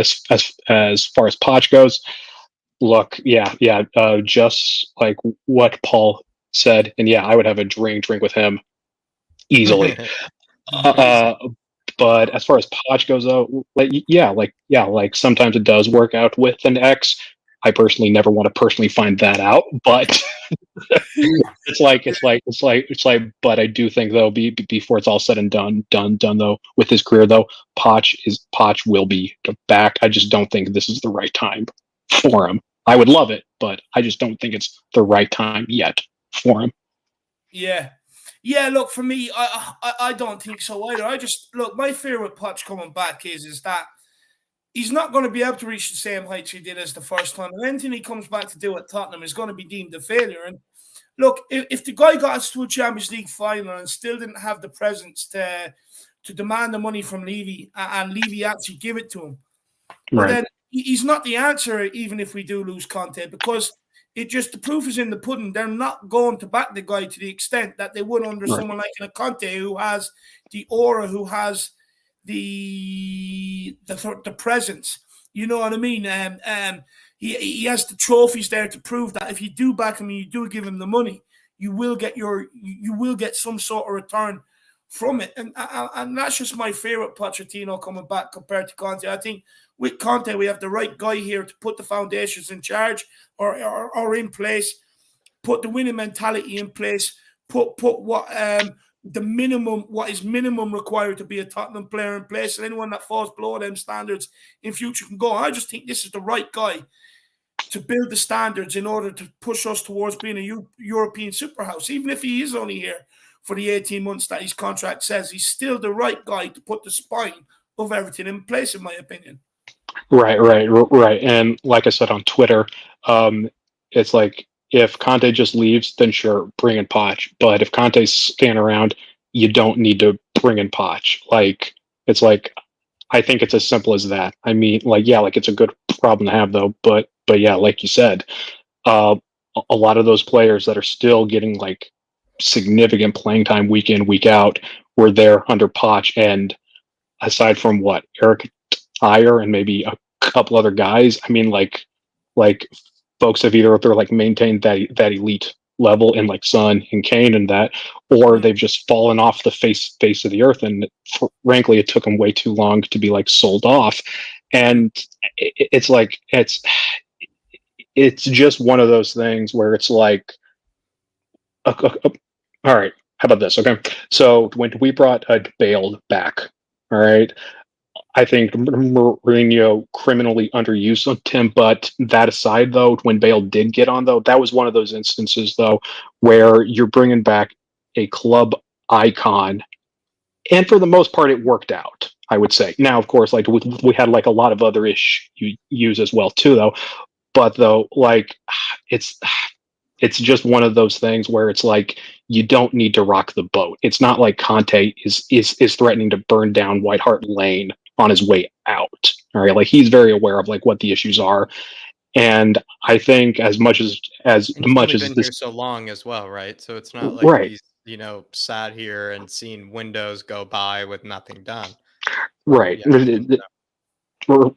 Right. It's like he's only had one transfer window too, and it was a mid-year one. So, but I think with these last few like weeks, though, if for anything, and of course this is probably just like the wishful thinking, I would think, but like this only just reinforces though how much we have to spend at the end of the year. And now, like as far as top four is concerned, yes, like I genuinely do think we can definitely still grasp that. It would be hilarious if somehow we end up 3, Arsenal ends up like 4, or it could be like Arsenal 3, us 4. I would be more pissed that we finish under Arsenal than anything else.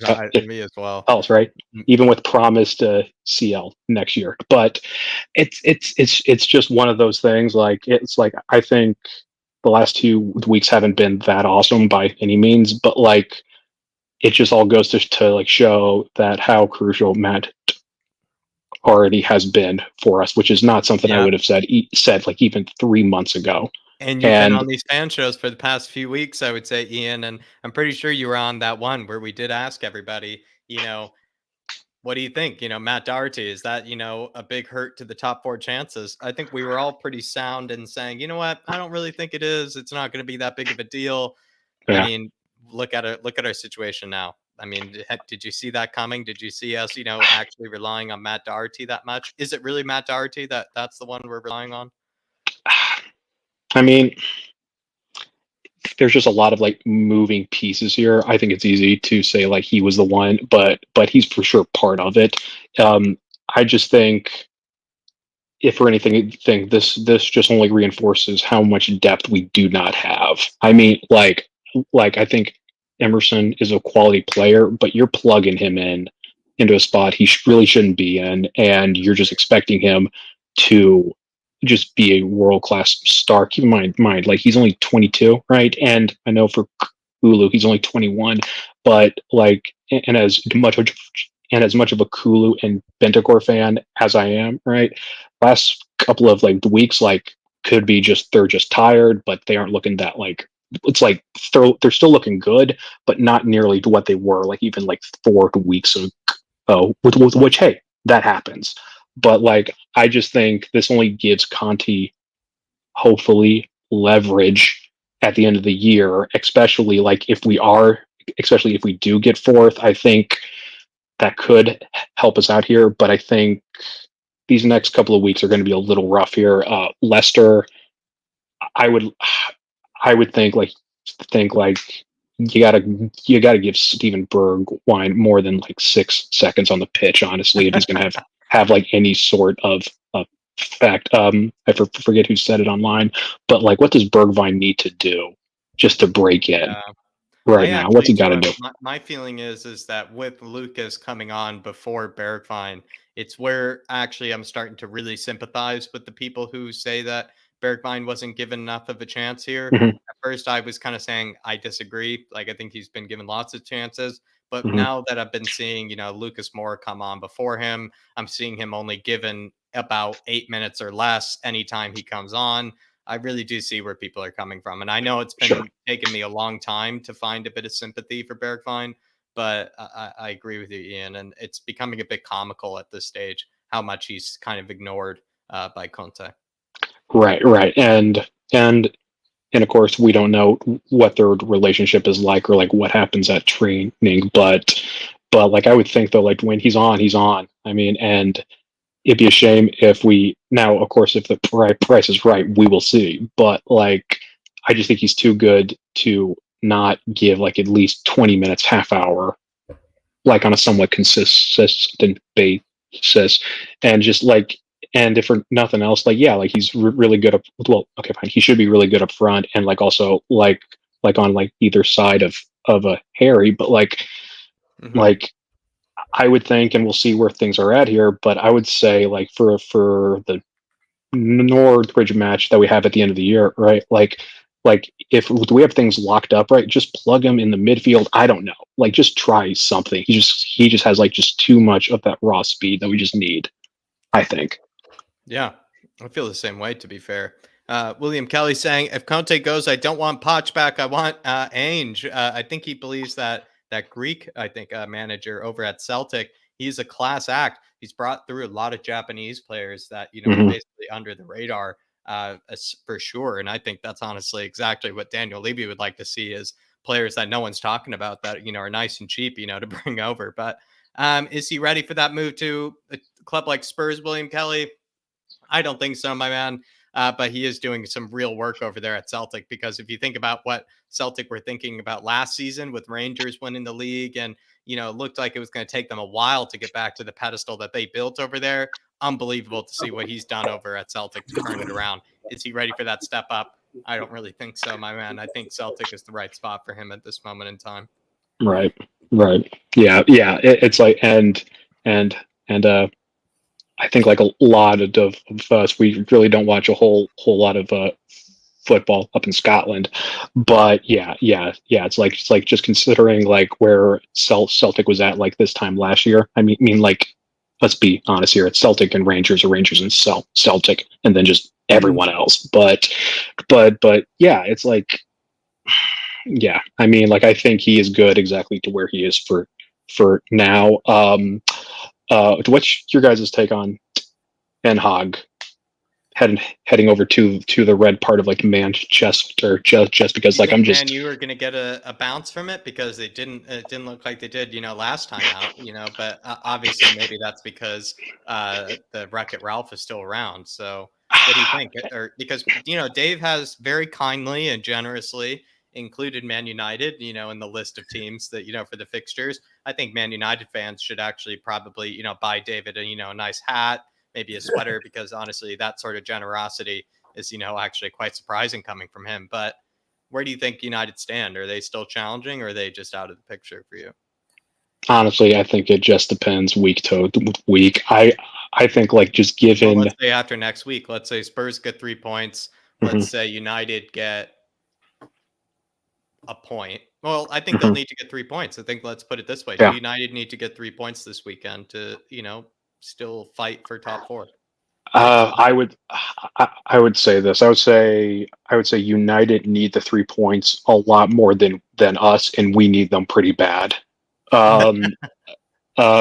It's like, but just given it's almost a laughing stock just compared to like the United that I would say like us like early 30s, mid 30s folks just like grew up just like watching like they aren't even a shell. Everything when you were growing up. Yeah.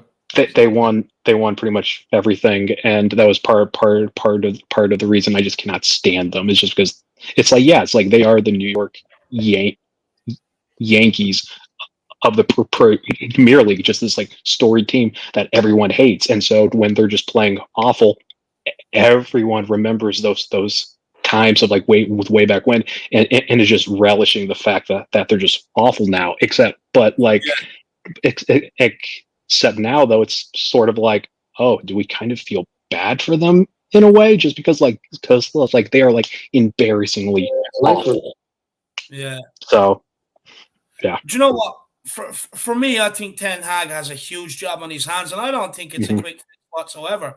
I think look, they're going to have to go back to basics. I think he's been brought in to bring through a lot of them youngsters, because look, that's what got United to where they were under the Alex Ferguson era was bringing through them youngsters and them hitting the ground running. I think United are looking to go back to that. And look, they've a hell of a lot of players up at the end, contracts up at the end of this season. I think there's like about 8 players where the contracts are more or less coming to an end. They have a huge rebuilding job there. Like you're talking about them, they're going to end up losing Pog, but there's going to be a couple of other players. Ronaldo's probably out the door. Ten Hag's not fan. Cavani, a lot of them older players are gone.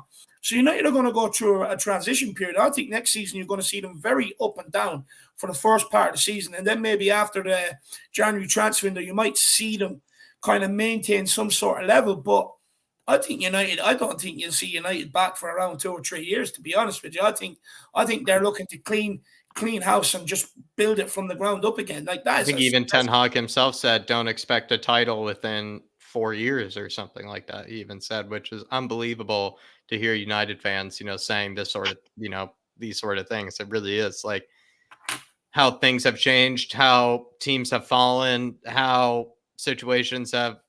Yeah, how the tables have turned, really. But maybe in case of Spurs, though, Ian, where do you think Antonio Conte sees his future? Do you think he sees Spurs as sort of a club that he can maybe put his eggs in his basket with? Like he thinks like, you know what, it may kind of, be a bit of a political nightmare here, but maybe this is the club to settle down with. Because I have this sneaky suspicion, maybe this is me being delusionally optimistic, but I have a sneaky suspicion he sees Spurs as sort of an opportunity to settle down, with the club for maybe at least 3 or 4 seasons. Oh, that would be like a dream. It's like I would like to things go well accordingly. Right. Like I would say, based off of where things are, like it's like he turned like our club into potentially top 4, and he's only brought in 2-3 folks. Like that is just wizard like level right there. So based off of that alone, I think he's already done a hell of a job. Plus also like it's like I can see him hanging around here 3-4 years. If for nothing else, he's just too hard-headed to go anywhere else. Because no matter where else he goes, right, he's gonna go to like the top club in what other nation's league. Okay, like it's not like he's being like courted in Spain right now, because like they're set for the most part. I would think France. I mean, it's one. Germany, no.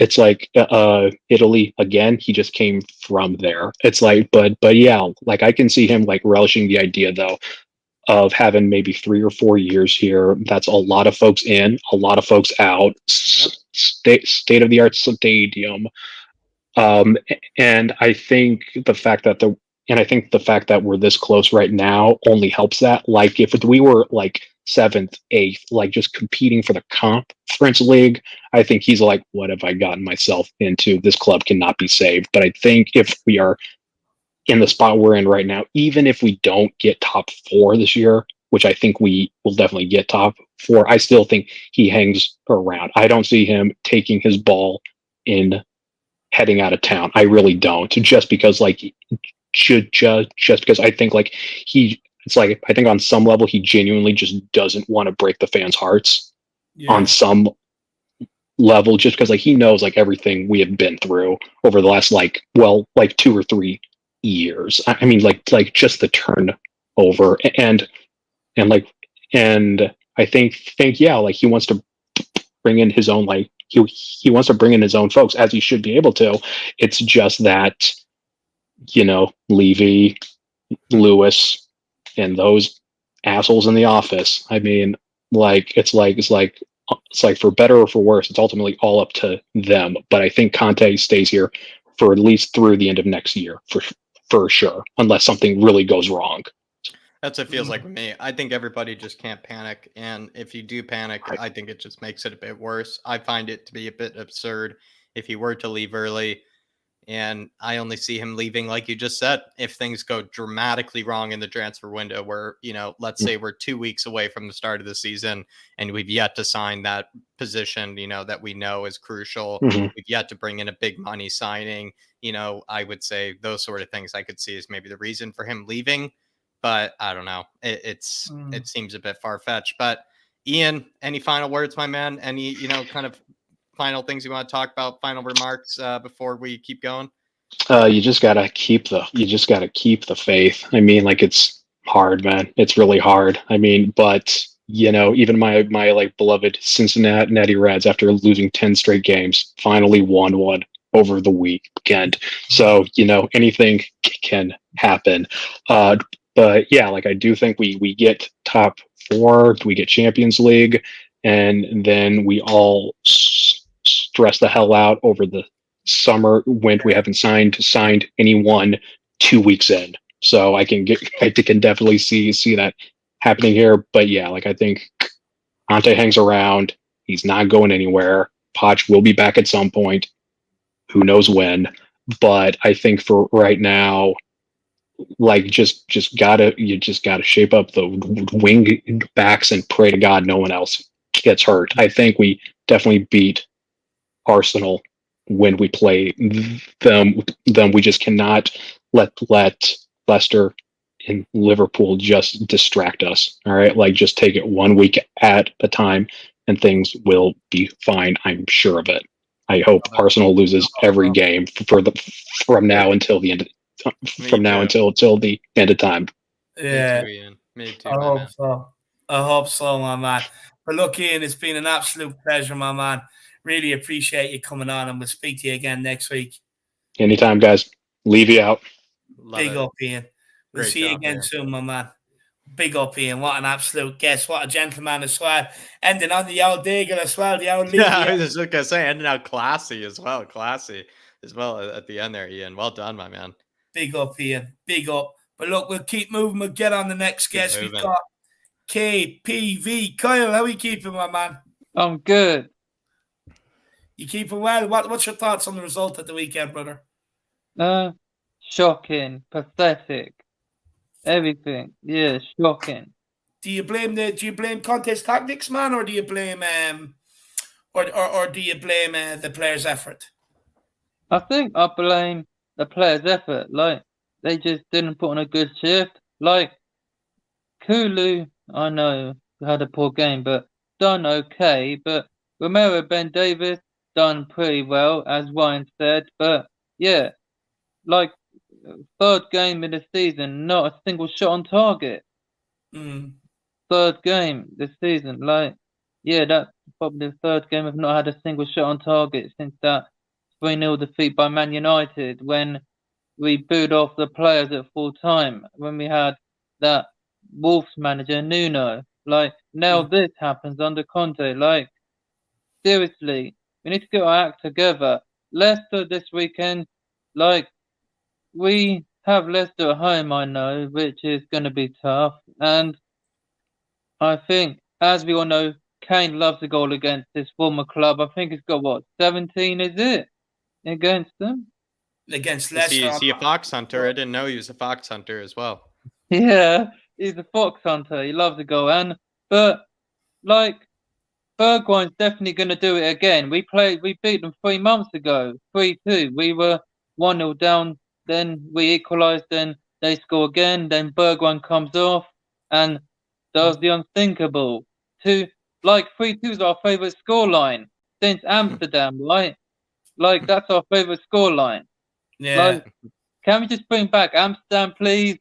That's what I'm thinking. That's what I'm thinking, Kyle. But what do you think? Do you think things will change? Because I know you were just saying you're a bit worried. We're seeing, the Nuno days of no shots on target. Do you think Leicester, will be looking a lot different, going forward? Do you expect we'll be getting shots on target, rattling the bar, Harry Kane, getting his goals, swiping his hair and everything? Do you think things will change? Are things going to change this weekend? Yeah, hopefully things will change because, like I said, we've already beaten Leicester. That was, I believe, January. Yeah, 3 months ago. We've already beaten them. But, yeah, so things will change. And, like, as we all know, the top 6 hunter is back in Jamie Vardy. He always scores against the top 6. But they're not a top 6 team as they were before. But, like, he hasn't scored in his last 8, 9 games. But, like, he's probably going to score at least one. But when we last played them, I think it was Wembley, we won, I don't know, 3-1. Laurie saved his penalty, came off the bench and just missed a penalty. But Hugo needs to save a penalty. Like, he knows how to save them. The other goalkeepers don't. Like, Hugo saves penalties when we need him.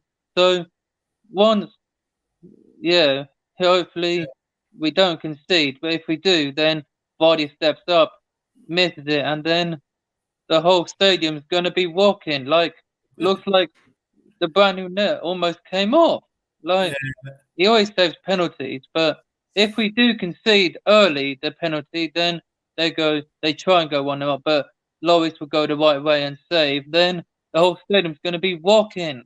Like, but we need to win this game. Like, we've already beaten them, but yeah, I start Bergwijn, and I just want to wish a happy birthday to Kulizeski, 22. Aww. I want to wish him a happy birthday. And as I saw, I heard he's even younger than Phil Foden. Someone said the other day. That's ridiculous if that's true? What? Who said he's younger than Phil Foden? Like, I'm 25. He's only 22. So he's probably, say, 3 years younger than me. I'm 25, but I'll be 26. So, but happy birthday, gimme. Yeah. Oh yeah, he's actually a month. He's a month older than Phil Foden. That's what it is. So he's the same age as Phil Foden. That's incredible. Yeah, they're both 22. So, but I'm 25. So, woohoo! Like, yeah. But look, was it your birthday recently, Kyle, as well? I'm September 21st. Like, okay. Looking forward to it. I know we're nearly at the end of this season, and the fixtures normally come out in June normally, but hopefully we can get someone at the start. Like, I just want to welcome Fulham back, but isn't it always funny? They always seem to swap with Norwich. Yeah, trading places. The 2 places, but there's 2 places up for grabs. I asked Brian on Instagram earlier, who's going to be the remaining 2? Bournemouth and QPR, Nottingham Forest, Huddersfield. Let me know, Brian, when you get time. But this weekend must be important, and then after that, we have the Liverpool. Then it's the filth. But why not? We've already taken points off the Reds, and yeah, we should have won that game in December. But Session had Salah in his back pocket, so I expect the same again from the kid because he's only, I don't know what, 22 or whatever. But I start Session instead of Regulon, but I'm not the manager to decide. But I don't want Emerson Royal starting. Like, I just don't like the guy. Don't know why we signed him, but he was signed as a fullback, not a wingback. But shocking. We better win this game and then roll on Anfield. Then Come that. here, Kyle. Do you still think we'll get top four, my man? Oh hell yeah! Yeah. Give me a hell yeah. Give me a hell yeah, Kyle. Hell yeah! Absolutely love it. Yeah. So this game's important. Yeah. Leicester, look out, Brendan. We're coming for you, mate. Again, you're getting battered again, Brendan. You can't beat us. You only beat us once, and that was last season at the Tottenham Hotspur Stadium. An own goal from Toby and then Vardy. But what happened, mate? You got battered 4-2 by us. Bale double, Kane and Sanchez, and then we Chelsea fans should be thanking us. We helped them in the top four, but not anymore. Like whoever said Ramsdale's better than Lloris needs to take a good look at themselves and go somewhere else. Ben White is not good, but Romero's gonna abuse Vardy. But then it's the big one next week. Number 4 v number 4, Romero versus Van Dijk. So yeah, but Romero's gonna take out Van Dijk, and yeah, watch and learn, Klopp. We're coming for you, mate. Because if I remember rightly, Leicester, West Ham were the ones that stopped Liverpool winning the title a couple of seasons ago. So can we stop them? Because they only lost by 1 point, but we can get a draw. Then I think that personally stops them from winning it. But why not? 100%. Let's do this. On to this weekend. And as always, Levy out. Yes, Kyle. Another classy send-off as well. Who let the dogs out? I'm going to change the word from dogs to hound. Who let the hounds out? Conte did. Yeah. Big up, Kyle. Big up, my man. Absolutely love you, and we'll see you again. See you soon. Gotcha, Kyle. Well done, man. A lot of love for Kyle in the comments here. So there's a lot of people in there. They love a bit about what Kyle is about. But we have a couple of super chats to get to. Did we take this one from William Kelly? Yeah, I spoke about that, just saying how that I think he's, doing a great job. And I said Celtic fans basically, and I think Dave, you sort of having, a liking for Celtic. I said, considering where you guys were last season and now where you guys are this season, I mean, Celtic was not looking very pretty at the end of last season, where Rangers were going, and also considering the state of that Celtic squad, it needed rejuvenating and everything. And he's done it in the cheapest possible way, as well as also bringing kind of new blood into the Premier League. Into the Scottish Premier League. That's, I don't know, worked out for the best. I would say he, honestly, Levy would love him because he'd find players that no one would be talking about that would actually save you, a bit of coin and also be good players at the same time. No, look, it'd be a dream for Levy. I mean, imagine bringing in some of these Japanese players and they hit the ground running. Levy would be all over it when you're paying about $2 million for them. Look, he's done a very good job at Celtic. We will have William Kelly. He is in the background, so we'll get him on in a second. Yeah, but I spoke about it a bit with Ian. For me, I don't know if he's at Tottenham's level yet. I think it's too soon. That was my answer. But it says Ten Hag, even managing a game, having a say in transfers is a condition for me. And when Conte demands, it is wrong. Back Conte, come on, you Spurs. Wow. No, 100%. Look, the thing is, managers have to demand that coming into Tottenham Hotspur. They just have to. I mean, if not, you are setting them up for failure if you're not backing them. Because every manager is going to come in. He's going to need a certain amount of money to prove positions in that team in order for him to play his way. But he's also going to have to bring in 1 or 2 of his own players to help implement that system. So you're only setting them up for failure if you don't give them the money to back them. And I'd rather give this guy the money because I trust his pick on players rather than I would most other managers that we have, to be honest with you. I mean, look, whether people like it or not, with Bentancur and Kulusevski, look, whether they were, what is it people say, panic buys or whether it was planned. It doesn't matter. At the end of the day, they've worked out. And for me, I think they're players that Conte wanted and they're of quality. And I think we will get in more players like that if we give this guy the money to spend and identify players to bring in. I completely agree, Dave. To bottom Duda, I mean, the way that it's just put right there, the fact that he's already made that sort of statement right away, and it just shows because he knows that the transfer dealings with Man United are shaky. He knows you don't get what you want. It should be the same things with Spurs, just like Dave said. With Spurs, you don't know how much they're going to invest. You don't know if they're going to be buying you the players that you need to succeed. We've almost I can't point out any manager that we could say in my lifetime that we've truly backed or that we've truly, given the signings to that they know were their signings that they could succeed with, or even at least just, flooded them with quality signings, even if it isn't their signings. We haven't ever had a manager that I've seen that we flooded with quality signings before. And I guess Conte could be the one, but that's where the whole question comes in. It's never happened before. Why would it happen now? I'd like to think that maybe Conte would be the one that would change things. But to bottom Duda, you absolutely have it right. I mean, why would it be any different with Conte, my man? Spot on. Words to live by. Yeah, big up the bottom Duda. I really appreciate the support, my man. Big yourself up. We got to back him. We just got to back him, the bottom Duda. We cannot afford to let him walk away from this club without backing him properly. Alben, big up, Alben. Really appreciate the support, my man. I hope you're keeping well. I presume that's US dollars, so I hope you're keeping well over there in America. Says Klopp spoke about what they do and work on to break tight teams down. Worry me that Conte doesn't change if teams give us no space.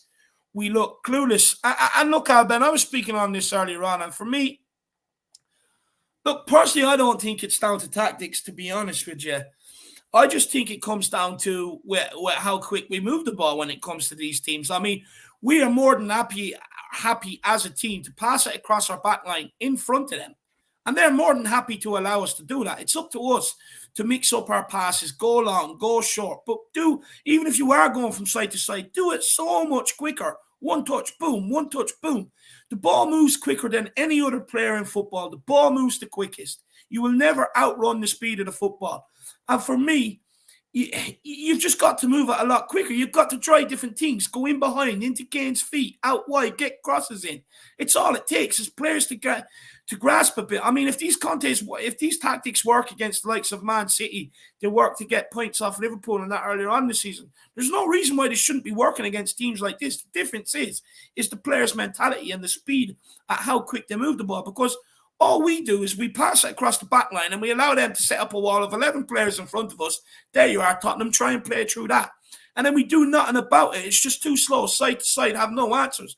We've got to start moving the ball a hell of a lot quicker against these teams.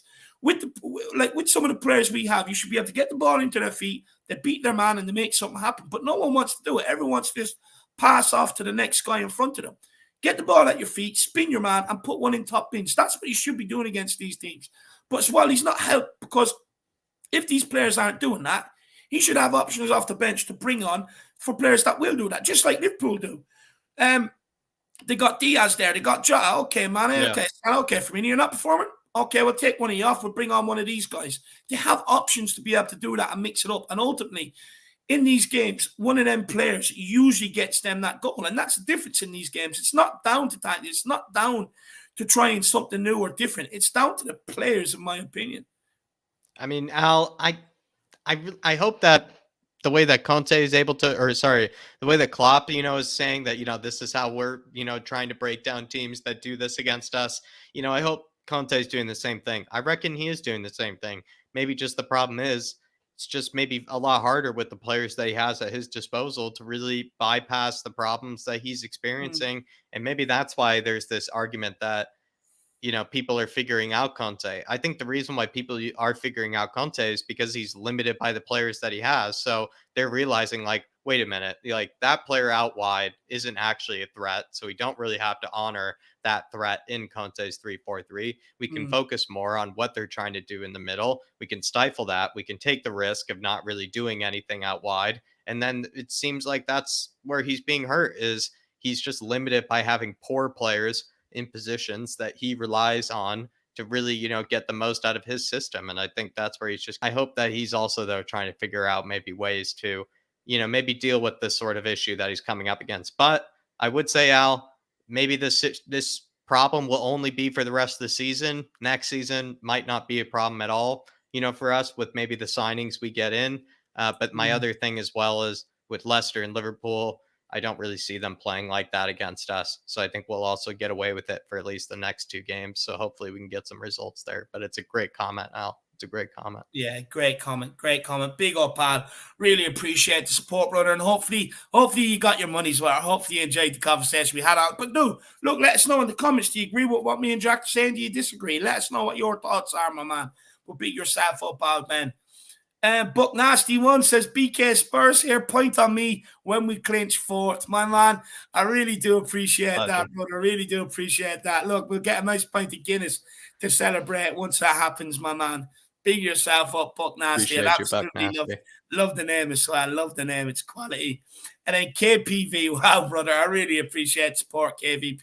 You have no idea how it helps us, man. He says, gimme a ginger from Sweden. He came from Juventus and he plays on the wing. Gimme a ginger from Sweden. Number 21. His name is Kuliseski. Big up, Kyle. Really appreciate the support, man. And he just loves the old sing songs. Big up, Kyle. What an absolute legend. Really appreciate the support, my man. Top guy. And keep coming on the fan shows, brother. But look, we're down to our last guest really of generous, the evening. pal. Yeah, really generous, my man. We are down to the last guest of the evening. Let's bring him on. Let's hear what he has to say. It's the one and only William Kelly, all the way from down under. William, how are you keeping, my man? Good, boys. How are you? I'm good. Well, as good as can be. A bit pissed off at Tottenham at the minute, but look, what's new, huh? Exactly. You know, 1 minute you think life is good, you're walking around with a boner, and the next thing you're walking around with a floppy, lad, and life shit. You know, it's Tottenham. The Tottenham roller coaster. Am I right, William? It's the Tottenham roller coaster that we're on. It certainly is. There's a couple of points I want to get into really quick. I just want to quickly ask you, William, you know, when we get to the question about what would you change under Antonio Conte, for David's sake, I would suggest not throwing in winks, just because I know you're a winky lover, William Kelly. You know, I can tell that you've been a winky lover in the chat recently. You know, I know that it started out as a joke, William. I know it started out as a joke, but I'm starting to think it's not a joke anymore. I'm starting to think that you've become a winky lover. Jack. Maybe I like that boy band look, Jack. No, he's crap. Let's be honest. You said you had a few things. You were coming in here with. Yeah, look, the whole Conte thing to Paris Saint-Germain, I just laugh at that. Jesus Christ. Mm-hmm. Don't stress anybody. He's not going there. That's a poison chalice. If ever there was a poison chalice, plus the Man United job, that's another poison chalice. Just don't go near them, you know? Yeah. And plus, I think if Conte was to go there and Poch came back, that's me done as a Tottenham fan until Ennick and Levy are gone. I will not watch them or support them because that's down to the last lowest denominator that they can go. Because we know what it's going to lead to. It's going to lead to Poch coming back and not getting backed because he knows he can do it, Levy. But Levy knows he cannot do this against Conte. Because Conte will call him out worse than what Poch did. Poch was like a little mouse, you know, squeaking at him. Conte will be like a lion roaring at him. And he knows that. It isn't happening. But you know what? Conte's representatives probably said, let's put feelers out. Let's do this. Why not have a backup plan? Levy always seems to have a backup plan, so let's fucking do what he does. Yeah. And give it back to him. You know what I mean? So it's not happening. Don't stress about it. It isn't happening. Yeah. I don't think it's happening either.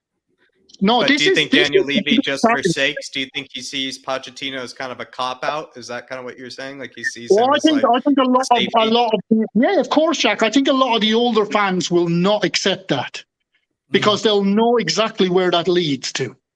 Yeah. It leads to him copping out so he doesn't have to pay up big money to get players in. They'll go back to the youth system. They'll start pulling players out of nowhere and hoping that they become better players. And the fan base at Tottenham right now is not going to put up with that. We're at that breaking point. And let's remember, I mean, this is a guy that compared Harry Winks to Xavi, Iniesta, I believe Ronaldinho. I mean, if he comes back, the likes of Harry Winks and that is staying. No, honestly, I'm not even messing This guy that. really did No, you're polish not turds. messing, No, David. he really was polishing turds. And Harry Winks will end up staying, and then all of a sudden you start seeing him being dropped into midfield again, even though we know what we've seen from the guy, even under Pochettino, was absolutely crap. And the thing is, like, you're going to be stuck with this guy. We will not look to improve, but under Conte, we will look to improve, because if Pochettino comes back straight away, Daniel Levy just said to him, I want the Harry Winks that played against Real Madrid that time. That one game in his Tottenham career where he played well. I want that guy. And then you're going to see the likes of Dyer, Davies and stuff. They won't end up being fringe players. They won't have the desire to improve on them, because they think Pochettino will be able to get better out of them. And the reason why we know that is because they could see the ship was falling. They could see the ship was sinking after Champions League final. But did they go again properly that summer and give Poch what he asked for? They didn't. He told us that. And then look what happened. So I just don't think he'll be able to demand the improvements that, say, Conte would. No, and the thing is, Daniel Levy is scared of Conte. Yeah. And I would be too. I would be too. You know what I mean? And he's scared of what he will do, basically, if they don't back him. He will call him out big time. And he will call him by his name, and he will say it to the whole press, to the whole world. Yeah. They know now they're in a corner. As I said before, they're in a corner. There's no way out. They're probably using this Pochettino thing. I think it's just press bullshit anyway. But if they are looking at that option, it's his only option, basically. That's all he has. Yeah. And Conte will call his bluff on it. Don't worry about that. Conte will be here. Even if we don't get top 4, Conte will be here next year. So don't stress about it. I know that's what you want, told you, and you're not stressing about it, William. But and you know what? I don't doubt her with what she said about top 4. This is my opinion, though, David, as well. It's not just hers. It's my opinion. I truly believe it's not going anywhere. Just for me, I'm just not 100% convinced. Look, I would like to think that there's enough at Tottenham to keep him here. But look, it comes down to what transfer funds they put available to him. Now, look, of course. According to various news outlets, that there is going to be some talk over the next couple of weeks. And I think after that talk, it would tell us all. Because, and look, I definitely think Conte's representatives are not going to fan out the flames to this, purely because they can use that as a bargaining tool going into negotiations with Daniel Levy. Well, that's it. And on Dermot's show, Dermot said it to me. Why doesn't Conte come out and deny this? And I said, Dermot, why should he come out and deny it? This is a bargaining chip for him. You only want him to come out and deny it so it makes you feel better inside. I said, he is using this, and his representatives are going to use this as a bargaining chip. When he gets to that meeting, he's going to say, you either back me or I'll go to Paris Saint-Germain. Good luck. I don't care. Simple as. Back me now or goodbye. Because we can all see it as fans. Everyone else can see it, that this team is stale. It's got players there that are there way too long, that need going. And it's the reason why we constantly fail, is the same players constantly let us down. Same players all the time. Yeah. And it has to change. The attitude and the mentality at the club has to change. And the man to do that is Conte. Anyone else that comes in after that, you forget about it, guys. We're going back to mid-table mediocrity. You know what I mean? That's where we'll be. Yeah. And you'll see Arsenal way ahead of you, so you will.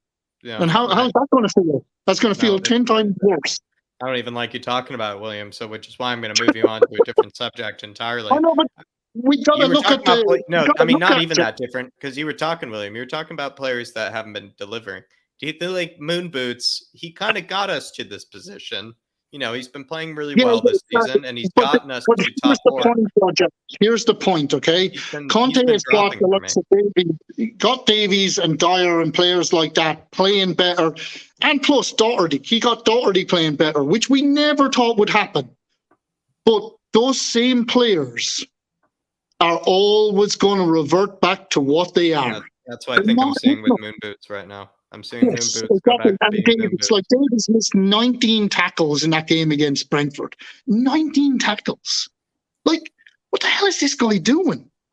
You're supposed to be a professional footballer. Like, no, look, for me, this summer is critical for this club. Critical on many levels. Yeah. But if I see Pochettino coming through those doors, that's me. I am done with Tottenham until Ennick are gone out of this club. Because we're just going backwards. You're not moving forward. Yeah. Do you think the players think that them not getting top four? Do you think the players with the players getting top four, do they maybe know that can mean their ultimate demise if they actually did get top four? Maybe some of those players, because they would just get replaced.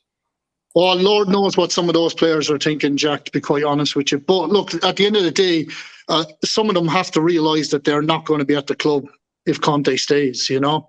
And that's why I'm worried with Emerson right now. I think Emerson's, form has dropped off for that reason, because I bet he doesn't see a future, with this club at this moment in time. Oh, I think Emerson is just shite anyway, Jack.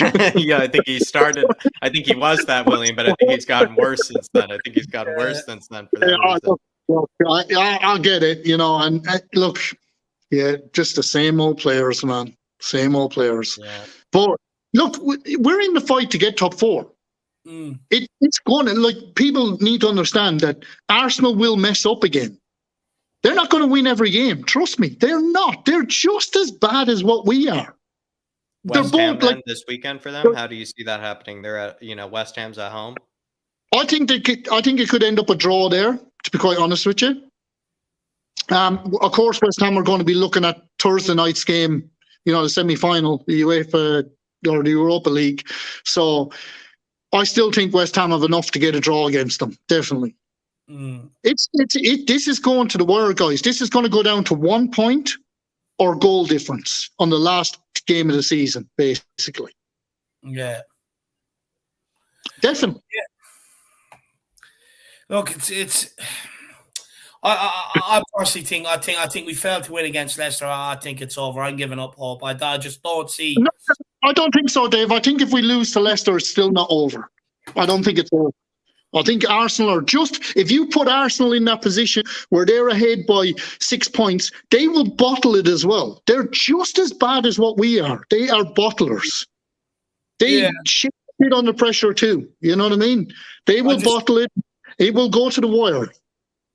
I just think that, for me, I just think, look, after the Leicester game, we've got 4 games remaining. I mean, I think it's a big ask to make up 6 points or whatever it may be in them last 4 games. I just think it'd be a big ask, and I also think the players would be very deflated and demotivated if they didn't get the win against Leicester. Because Harry Kane made a statement today. He reckons we've got to win all 5 of the games, in order to have a chance. He's going to say that anyway, David. That's drilled into them. They're in front of cameras their whole life. They're going to say positive things. They're not going to say negative things because the press will tear them asunder. You know what I mean? He has to say that. Everyone at the club has to say that. I mean, every club says the same thing. We're going there to win. You know what I mean? Every game. But they realistically look at the Liverpool game and think, that's tough. Like, you're going to be facing the Liverpool side. Now, grant you, Liverpool will let Tottenham play. They're not going to, they'll do high pressing and stuff, but they'll still allow Harry Kane the space to move around. Yeah. And look, we've seen what happened at Manchester City. So why can't it happen again? Lightning can strike twice, boys. Don't give up hope. Because as far as I'm concerned, we're in it till the very end, and it will go to the wire. Yeah. And even if we lose it, of course I'll be disappointed like everybody else. But I'm not going to, dwell on it too much, because the summer is the big thing for us. Yeah. And if we're not in Champions League football next year, it's not going to be a killer for us. Because I think if Arsenal get Champions League football, it's going to hurt their league form very badly. Because they don't have the players either. You know what I mean? Yeah. They've got to sign a lot of players in the summer. And I just think, look, it's not a bad thing if we don't make it. It's great if we do, but it's not a bad thing. It's not the end of the world. Yeah. Yeah, look, it'll seem like the end of the world for a little while anyway, William. But, you know, after that, then, you know, once the immediate stuff goes, look, we all know what's going to happen. The fan base is going to go into meltdown if we don't make top 4. But look, what I would say to everybody out there is just take yourself back to someone said it earlier when we lost 3-0 against Man United in October. No one ever thought we were going to be in this situation. Look, I actually don't think top 4 define the summer signings we get in. I don't think it define whether Conte or Kane stays, to be honest with you. I think, look, as long as them PSG rumours go away, Conte stays, Kane stays, I think we will get in signings. Because you look at the signings we got this year. We got Kulu and Bentancur from a Champions League club in January. And we got Romero for a Champions League club in the summer when we were a Europa League team. So I don't think that will affect our business. But look, it's just more for selfish reasons. I want to be back in the Champions League. I want to be back playing the big times. I want that fucking, you know, that nervous feeling, that the tingle in your bollocks, you know, when these games are coming around that day. You get out of bed, you're like, Real Madrid tonight, it's a big one. You know, that's what I want. I want that tingling. I want that feeling. I get that tingling feeling with Dinamo Zagreb, you know, these days. You know, honestly, though, I'm sick of having to go and do research and find out who NS Moura is, you know, and you know, I'm fed up with it. I want to get back to Champions League. I want to be playing the Milans, the Real Madrids, the Barcelonas, the Bayern Munichs, stuff that I wake up in the morning and I'm waking up with a rock and I'm like, let's attack this day. I cannot wait for this game tonight. I don't want to be waking up and going, oh, fucking NS Moura. I mean, you know, like, it's underwhelming. It's underwhelming. I know, I get it. It's underwhelming. And look, it's you don't want to be going into the Champions League football either with Dyer and Davies in defence. You know what I mean? So, and with Emerson on the right and Reguilon or Sessegnon on the left. You know, you got to look at it that way too. Sometimes it takes time, boys, before things come together. And like what Conte said at the very start, we weren't ready to get top 4. You know what I mean? He said that. Don't expect top 4. It's just that we put ourselves in that position because they started to listen to what Conte had to say. Now, I get some teams have worked out the system and they're starting to, you know, close down Harry Kane. Like, Harry Kane has been man-marked out a match twice now. So our outlet to that number 10 has been closed off drastically. Yeah. So what that has done is it's slowed down our defence getting that ball up to Harry Kane quick because they can see that Harry Kane is being man-marked. So they're reluctant to release the ball quicker, so they're passing it sideways across each other. Plus, you can see, you know, that they're not passing it to Emerson either. They're not giving it out to him. So no confidence in him whatsoever. It's just, look, would we have expected to get top 4 at the start of the season? Fucking hell no. Absolutely not. We're in the position. Let's just shout them on for the last couple of games. Exactly. Give it everything we have. If it doesn't happen, so be it. That's life. You just have to deal with it. And the summer will be massive, as I said, basically. Just a massive summer ahead. I hope so. Look, William, I really do hope so, my man. I really do. But look, it's been great chatting to you, my man, but we are going to end it there. We've been going nearly 4 hours today. A lot of Spurs fans with a lot of thoughts. But look, William, it's a pleasure speaking to you as always, my man. And look, you know, do you know what? Your mindset has completely changed from earlier on in the season, and I absolutely love that. Because there was times where you were ready to give up on Tottenham when we kept you supporting the club, and now look at your mindset. I absolutely love it, William. I feel like, you know, Dave, I mean, I wouldn't get, you know, he just said, Conte's not backed. So, you know, we could be saying, you know, he still has his ifs, buts, and maybes. Look, Jack, I'm at a point where I've supported Tottenham for many a year. And I can, like I told you from the start, I said it to David from the start. I said, that appointment of Nuno was fucking horrendous. Let's be brutally honest here. That was a terrible appointment. And I could see that he had given up at Wolves. He was doing the same thing. And as soon as he came to Tottenham, it was Paratici that was sort of pushing that narrative, back the manager, he's on the bench, shouting on the team. But there was nothing from him in the press conferences and on the pitch. We could see it. There was nothing there. So it was a horrendous thing. And when I see things like that, for me, that just drives me away from football, Yeah. I can't stand it when I don't see passion, when I don't see fight and drive and the want to win. You should want to win, man. Yep. That's what should be. Like, it shouldn't be about winning. That's what the game is all about, William, is winning. It's about everything in sport, David. You see these Paralympians, like, they put shame to some of these players. Yeah. You know what I mean? Boys and ladies running around swimming with no bloody legs. Like, it's just unbelievable. They should be ashamed of themselves sometimes going out and putting performances like that in. But William, that's just unacceptable. It's because there's no motivation for them to perform anymore. I mean, some of them are on 100K, 200K a week. It doesn't matter whether they perform or not. There's no motivation for them. But I don't understand that, David. I don't understand that. For me, you're getting that money anyway. So that's safe. You're getting that every week.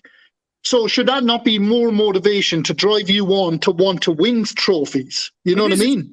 It is if you buy the right personalities, William. Like, that's exactly what I say. That's exactly what I say every time, David. It's the wrong mentality has been at Tottenham for a long time. The reason for this is the owners at the club. We all know that. It's been them. They are the problem because they don't get in the right mentality. They never have. They just sign a player because they like the look of him. Simple as. But that's not good. But the proof is in the pudding, though, William. I mean, you look at Man United under Sir Alex Ferguson. No matter how good the player was, he went in and looked into their background, how they live their life off the pitch. Are they dedicated to their craft, this, that, and the other? And it worked out for him. Look at the spell and the success and the dominance it brought for him. Since he's gone, look what's happened. They're just bringing in star names without doing any homework on it. For instance, Sir Alex Ferguson didn't want Paul Pogba. He ended up leaving and going to Juventus. Now he's back at United, and look at his attitude. Attitude in football really does matter on the whole grand scheme of things. If you have a bunch of 15 players that are all pulling the right way, you can have 2 or 3 renegades in there. But the core of your squad has to have principles, it has to have values, and it has to have hard work as the minimum effort. You have to have competitiveness in there. You want players that are trying to outshoot each other after training, getting in extra shooting practice and competition. We do not look into some of the personalities of these players or the personality of these players. If we did, we would have known. Ndombele is one lazy fucker. Lo Celso, his mindset depends on I don't know what, but we would never have got half of these players in the door. We would never have wasted half of the money we have. Attitude in football matters, and that's why Harry Kane has got to the level he got to, and that was not by raw ability. No one spoke about him in the youth academy saying, "Oh, this guy has the ability; he's going to go far." No one tipped him to go far. He went out on 8 loans, but because he works hard and he stays back and practices and does more than everybody else, that is the reason why he has succeeded and become one of the world's best players. Ronaldo, look, all the ability he in the world, but he honed that ability. He nurtured that ability. And look what he turned into. Then you look at someone like a Ravel Morrison, who, again, had all the natural ability in the world, but did not hone it, thought he could rely on his ability. And at the end of the day, the moral of the story is that attitude matters in football. It matters in every walk of life, every single walk of life. You've got to want to be better. You've got to practice every single day, and you've got to put in the hours to be able to be successful.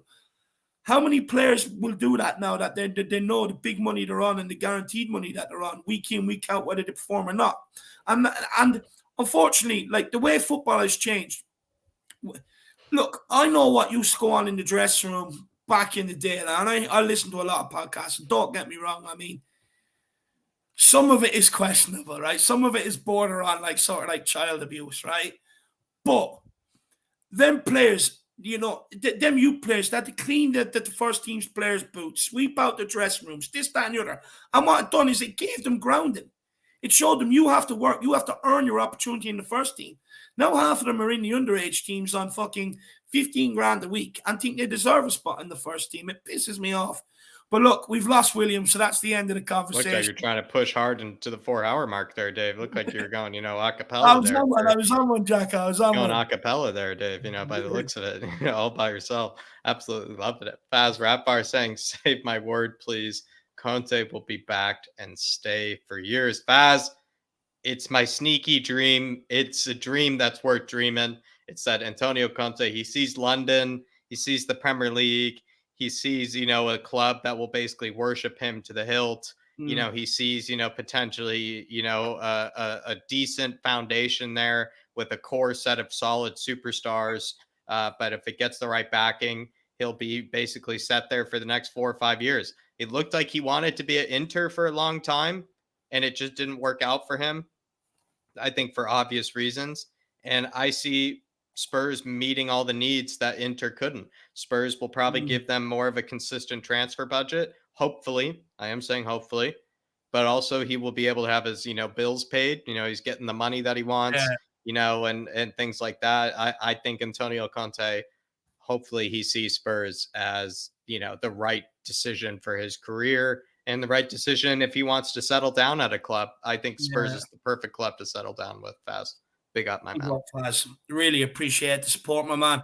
But look, Jack, where can people find you before we end off? Just quickly, everybody, just Spurs rumors. Darius and I, Darius from Paxton Road, we basically went over all the Spurs rumors for each position, from left-sided center backs, from Bastoni to Schlotterbeck, as well as Pau Torres, all these guys with right wing backs, Singo, Jed Spence, all these sort of players. Just had a big debate out of all the rumors for each position, which one is probably the best for Antonio Conte next season. It's like an hour and a half, hour, 15 minutes. It's almost like a podcast length. So I would just sit back, crack open a cocoa or something like that, you would probably listen to your transfer news with, and just, listen to Darius and I kind of discuss, which transfer rumors are probably the best for Antonio Conte next season.